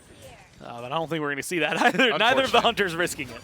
Haddocks finds a slow up against Sam, and that will get the leap out of the jungler. And now we're seeing some of the strengths of the Olympus Bolts having a dedicated, pretty powerful healer on their side with Venenu. Lazbra, who's getting chunked down by the damage to the Gold Fury, will be able to sustain that back up. Meanwhile, in the back line, Haddocks is dealing with Pagon all by himself. Jake will walk up to try and slow down Mike, and FineOK up against 3. Eagles rally in place, and a wind's dropped right on top.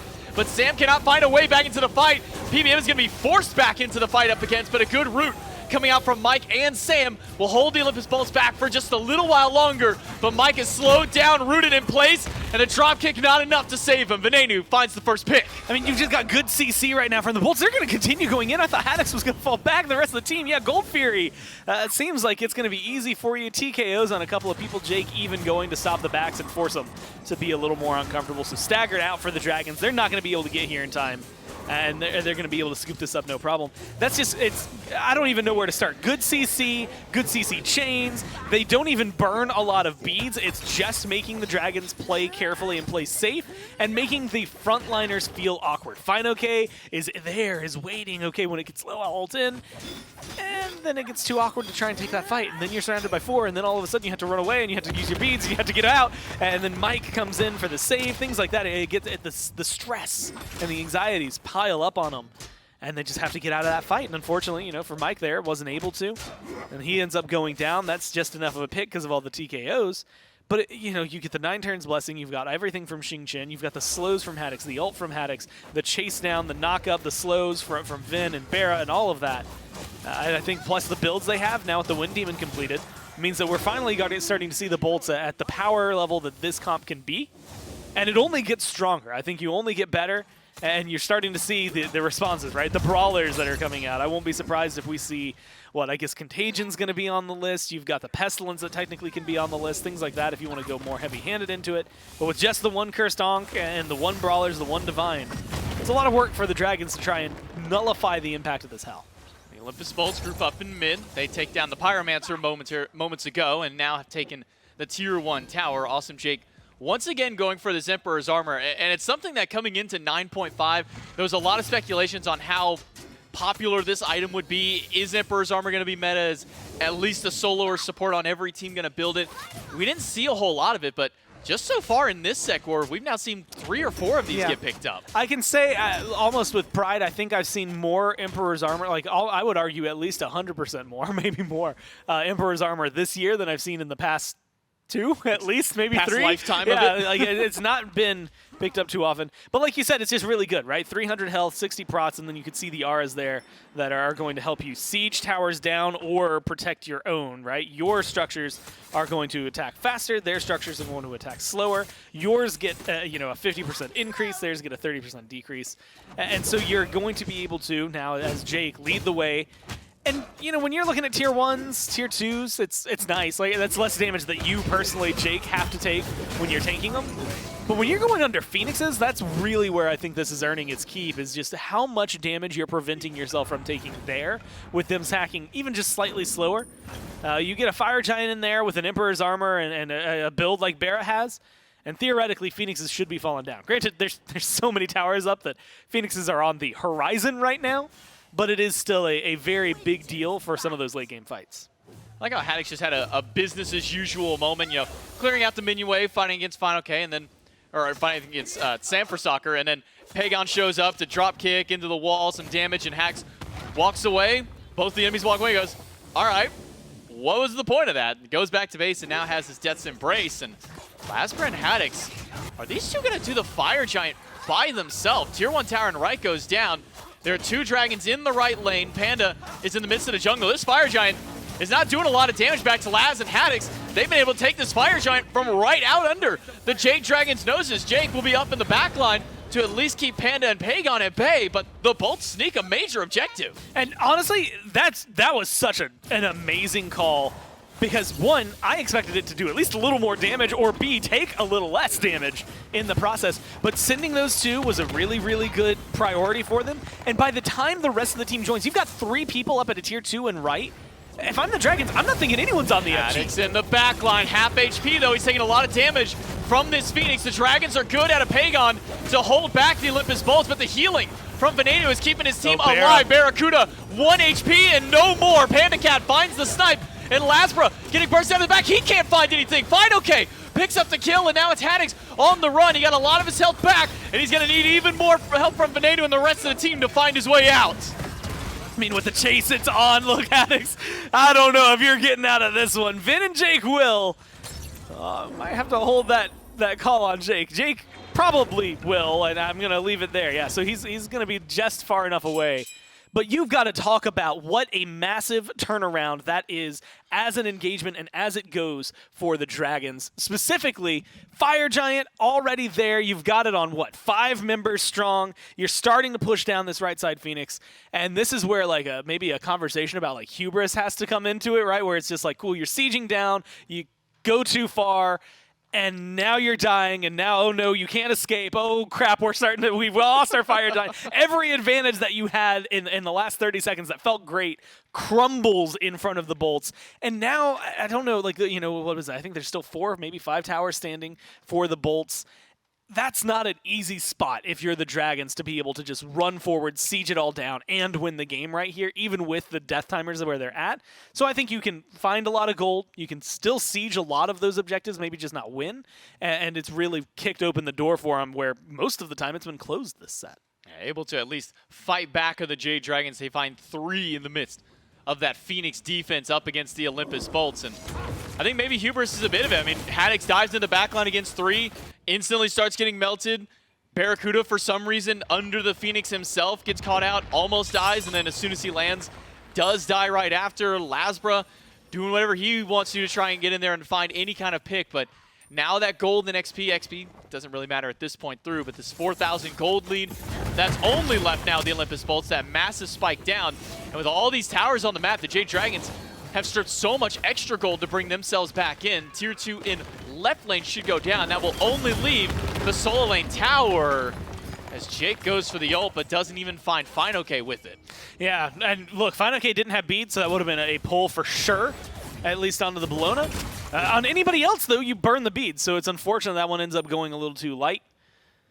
And it's weird to think, so what, 3 minutes with the power play? Yeah, look, when you look up, if the power play says negative literally anything, that's a bad thing for you. Yes. Granted, you know, well, even the gold might not even be that much beneficial. What, they got a tier 2? Yeah, so they're down 3,500. 3K of that is just in what we saw for the 2 tier 2s that they knocked down. So the Dragons are able to make up a little bit of lost space there. And yeah, it's just a really deep dive. There's still, like, you know, 3 towers standing. If the Bolts win a fight under that Phoenix, and it's not something that's like, you know, absolutely overhanded. Like, you need 3-4 kills to be able to surge forward into the Titan room and kill it. That Titan's going to be tanky as hell. I mean, there were so many towers and so many Phoenixes still standing. And so this is a much better rate for them. Honestly, it still feels akin to them having the FG buff right now. Knock down the towers, maybe win a fight. You're not getting a Phoenix this time, though, so you're going to have to play it patiently.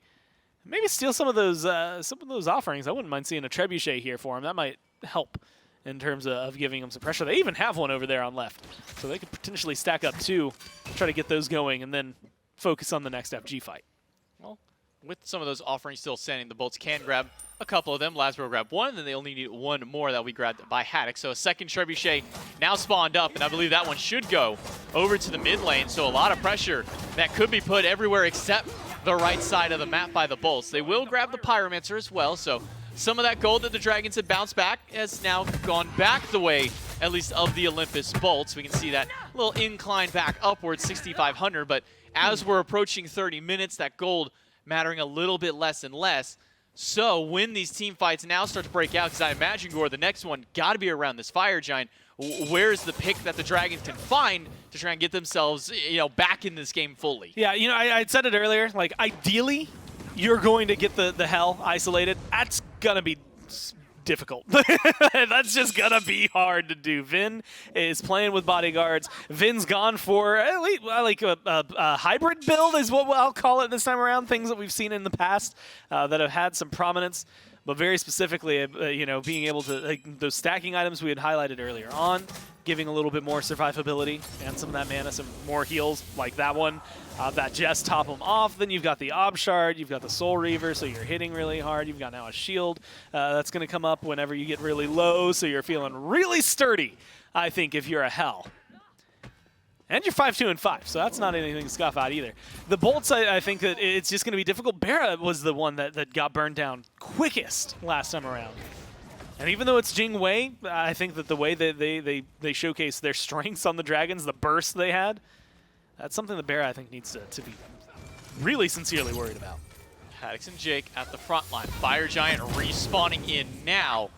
And the Jade Dragons do not want to give up this one, as it's an enhanced Fire Giant. Not sure if Laz and Haddocks can solo this one by themselves this time around. They're going to need to find 1, maybe 2 picks, or at least a few TKOs to keep the Jade Dragons out. Meanwhile, left side of the map, the Trebuchet will start slowly split pushing, but the Dragons have called for action. PBM gets thrown back by Jake, but Haddocks in the backline up against Pandacat. Lasbro will join his solo laner to try and find a pick onto PBM, but he gets rooted out by Pagon. All the while, Haddocks still zoning away 4 of the Dragons. They are not able to breach to the backline of the Bolts. And I mean, look, you can surge forward, but look how healthy they are. And this is going to be the reset they need. Vin's still kicking, and Vin's fine in terms of healing. It's going to be a little reset period for him.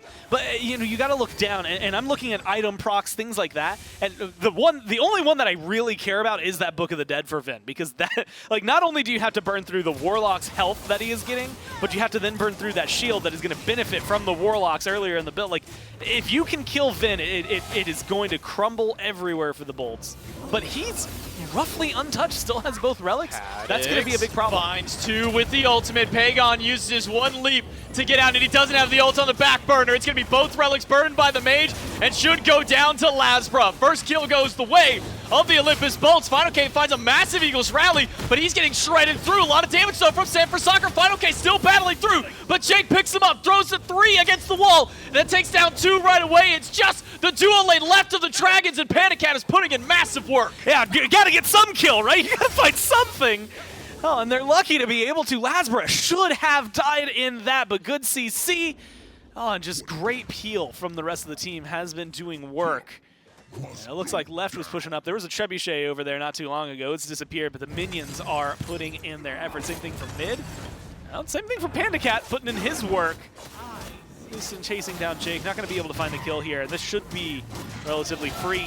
Enhanced Fire Giant on top of that. It's unfortunate. Barra would benefit maybe the most from having this going under the Phoenixes. But it's okay, right? Like we can glance over that because it's so good to have it on all 4 members. And even better, to not leave an opening for the Dragons to try and pick it up. So this is just a good spot for the Bolts to be in. That's a great fight for them. And again, the consistency, the quality, the survivability of this lineup right now is where the Dragons are having their problems. I think you're getting good damage from Pagon. And I think you're getting good, I would even maybe excel that, 34K fantastic damage from PandaCat. He's putting in everything they can. It's just dealing with this front line, and right now, because of how Bera's built up and specifically how well the Bolts are grouping with each other, Lasbra and Bera are just shredding through FineOK or Sam or Mike, whichever front line decides to try and jump on them.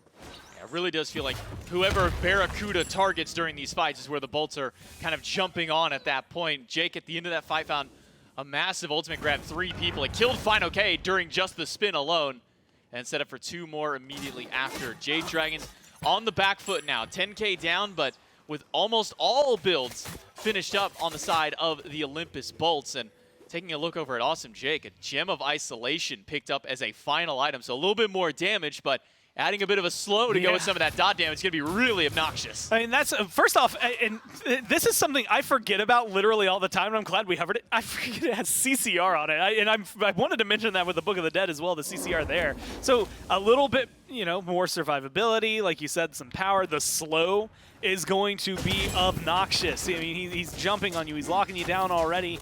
He's hitting you with a Furious Roar. You're just not going to get out of there. And then you add a Horrific to that.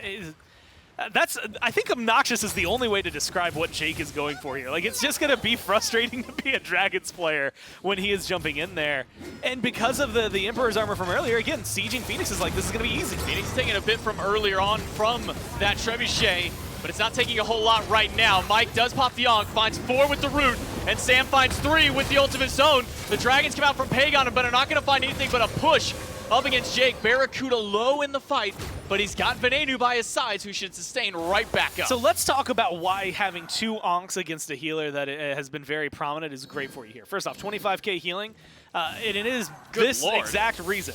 They get hit with the Ankh, the Bolts literally turned and just walked away. They were like, cool, as long as we can survive the onslaught that you're throwing at us, then we're going to be fine. They get out of there, now the Ankh's disappeared, and you don't have anything to shut them down. Haddocks finds a bling in the back, and so does Lasbra against PandaCat. Panda low, uses both of his relics to get out of there. The Phoenix is low, and the Phoenix will go down to Barracuda, and with it, the Bolts can now back themselves away and regroup towards mid. I mean, this is going to be great for them.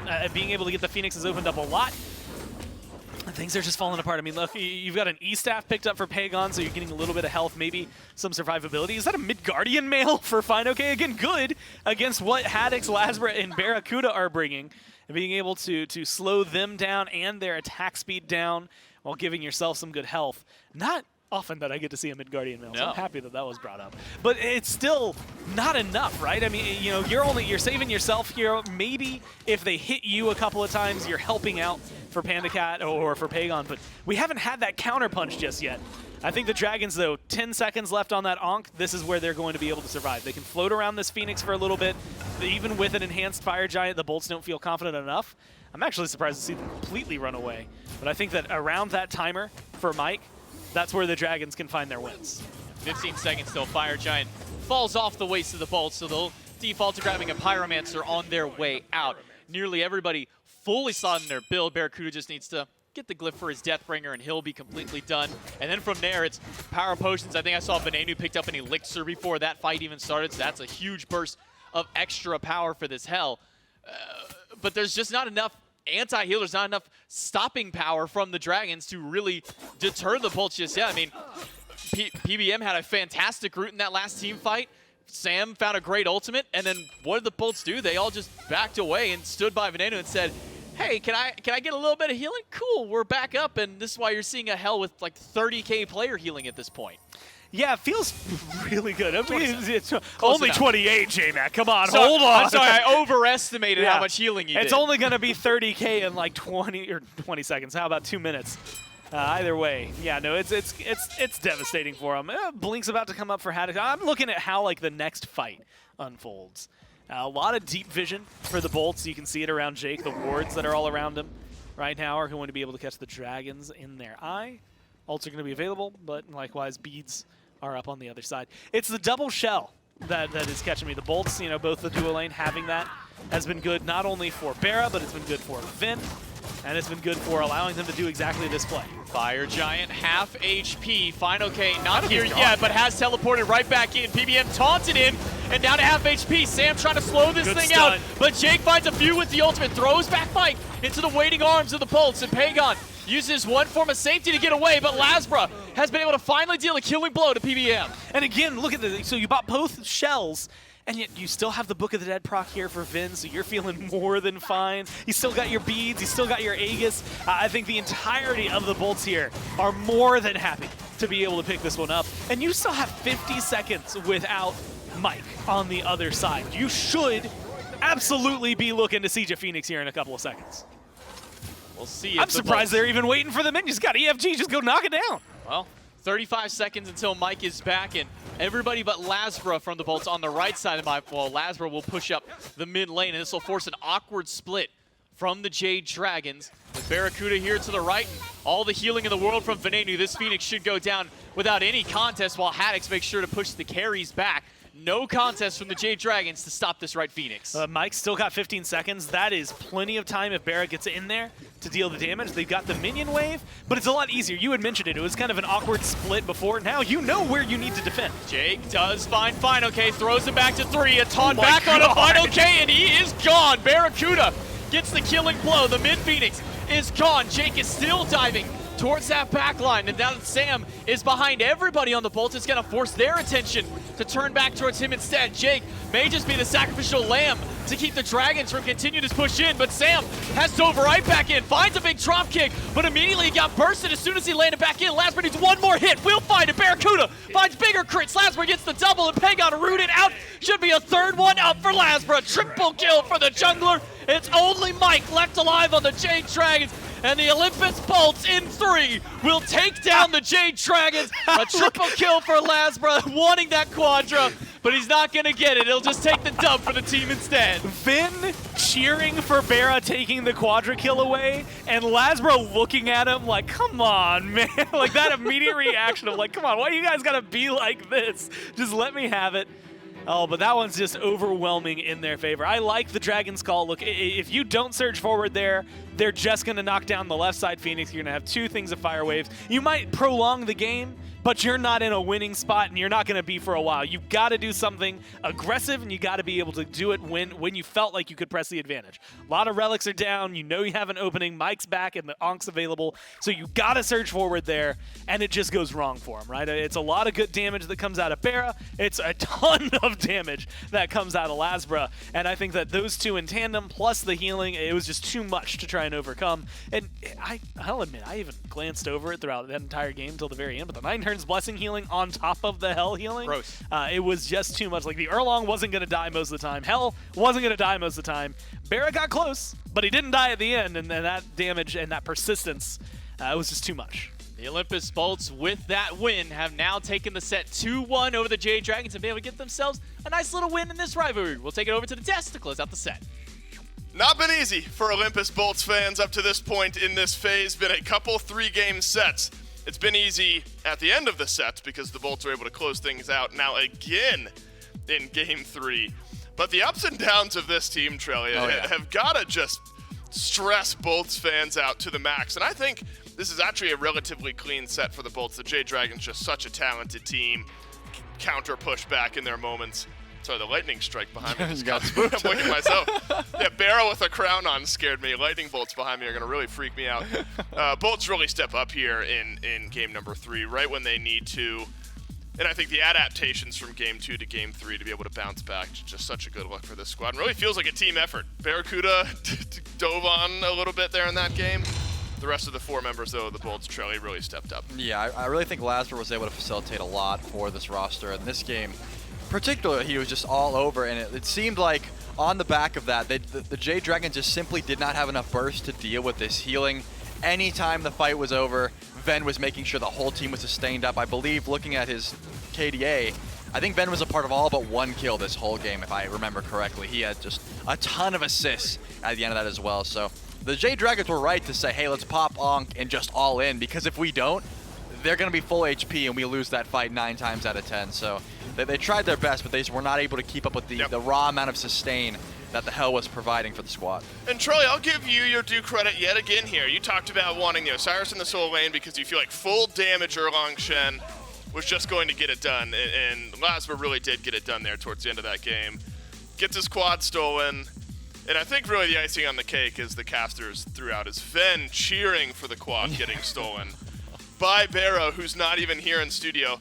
Like imagine stealing a quad from your teammate and not even being in the booth to like stare him down. Yeah. Although maybe that's why you would steal it. Like you're not even in the team booth. Barrow would do it. You think either way? From what I've heard, Barrow's got the biggest ego in the league. He'd do it and say that it was his quadra. He probably prefers to be in the team booth. He's actually sad that he couldn't stare at Lasbra while he took that away. Point being, though, the Erlang Shen looks strong for Laz. And Laz has now played 6 games this phase of the SPL. And played 6 different gods in those 6 games. So a wide variety of god picks for Laz, and he's really hit the ground running so far this phase. Great stats for my fantasy team. I got Laz, Ven, and Panda Cat on my squad. So this is a dream scenario of game 3 for me, where all of them pop off. And unfortunately, Trelly, 40,000 damage nearly from Pagon, not enough to get the Dragons over the hump. Yeah, I think Yu Huang does bring a fair bit of poke damage, but again, the burst just was not there when you are facing a sustained comp with the 9 turns blessing from Erlang, with the Hell that was just, we saw how much healing the Hell was doing. You need those burst kills. You need the Scylla ultimates, things of that nature, because if you're not one-shotting, they're just sustaining it off. Oh, look, the Olympus Bolts really step up here, game 3. Had to get it done, and they did. Lasbra, the multi-kill man, standing by with me now for the post-game interview. And unfortunately, lads, it's only a triple. Is that what Ven was cheering about at the end of the game there, your quad getting stolen? Yeah, I was like, just give me the quad, because usually you don't really care about the penta quads if the game is like close, but he just went in and there was an easy quad, and then I said, give me the quad here, and then he's like, oh, they killed the Bellona, and I was like, yeah, but it took my quad. Is Trelly right? Do you think Barra, like, even if he were in the booth with you, he doesn't care. He doesn't care. If it's not him that's about to get the pentakill, he doesn't care. Right. But nobody better steal it from him, or you'll never hear the end of it. Talk to me about your god pool so far. You've played 3 games against the Scarabs, 3 games now against the Dragons, for a grand total of 6. Quick math by me. 6 different gods for you in the jungle. Do you think jungle is just in a really versatile spot right now, or is your god pool just that big where you can kind of pick and choose depending on what you need? It's just that big. We've been playing a lot of different gods, and I think it's important that once the top gods are gone, like you see Nemesis, Stardew Band, most of the games. We did have a Nemesis game, but after those gods are gone, then it really comes down to just like what the player preference is. And I mean, I've been playing a lot of ranked, and we've been scrimming a little bit less because Barrett's been sick. So I have all the guards ready. That has to be ready. Well, look, you're still 2-0 through 2 games. Final thoughts here, and I am very curious. This is all the way back to game number 1. The Dragons pull out just Yamoja and then quad DPS, 3 hunters plus Susano. Was that something you guys were really prepared to go up against, or to catch you a bit by surprise? It's a bit hard to say. I mean, we just wanted the guards banned that we obviously banned in that, and we're like kind of ready for whatever. Being single frontline Yamoja, and we have pretty strong frontline that can't kill really. It's kind of okay. Sure. We're too worried about it. Yeah, we've seen it before, and as long as it's not the Schönerbach with the global ultimate, it's typically fine. Well, look, game 3 goes your way after a back and forth first couple of games. 2-0 to start the phase. Congrats, and thanks for your time. So the Olympus Bolts now move on past the Jade Dragons, start off their phase again, 2-0. If you're the Dragons at this point, you've played some very, very competitive matches. You've fallen 3 games to the Kings, you've fallen 3 games now to the Bolts, and then, of course, the 2-0 win over the Valhalla Valkyries. Wouldn't be worried, though, if you're the Jade Dragons. Plenty of bounce-back potential. Remember, this is a longer phase. Phase 1, all the teams played each other just once. Now we're playing everyone twice, so the standings have a lot of changing around to be done. But we've only got 1 game done with so far. Jade Dragons will be back in action against another difficult opponent in the Leviathans tomorrow afternoon. We still have the Oni Warriors versus the Titans still to go today. One of my personal favorite matchups of teams to go up against one another. And then, as always, a triple header over on Sunday. So it feels weird to see the Jade Dragons down at 1-2, but I think if you remember, Trelly, you just being the viewer base out there, a few people out there remember, it was really so close-knit in phase number 1. You know, the Jade Dragons could win their next couple of games. The Camelot Kings could randomly lose some. I don't think it's panic time through 3 sets so far for Jade Dragons fans. I think they have A lot of bounce back potential here. Yeah, no doubt. And we, looking at the standing as we just saw, there is opportunity to knock the Titans out of being one of the 3 undefeated squads that we're looking at right now with the Kings, the Bolts, and then the Titans are playing next up against the Oni Warriors. And as you mentioned, should be an interesting one to watch. I think the Warriors specifically are a team that are shaking up the meta in interesting ways. And I'm excited to see what they're trying to pull out. Yeah, it could be interesting. Could be, if the Titans win, 3 2-0 teams, a couple 1-2 teams, 1-1. I mean, standings could look kind of funny after this if the Oni Warriors are not able to pull it out. But the Oni Warriors have been looking good as of late as well. I can't talk about it much anymore before we get into it. Oni Warriors versus Tartarus Titans coming up next.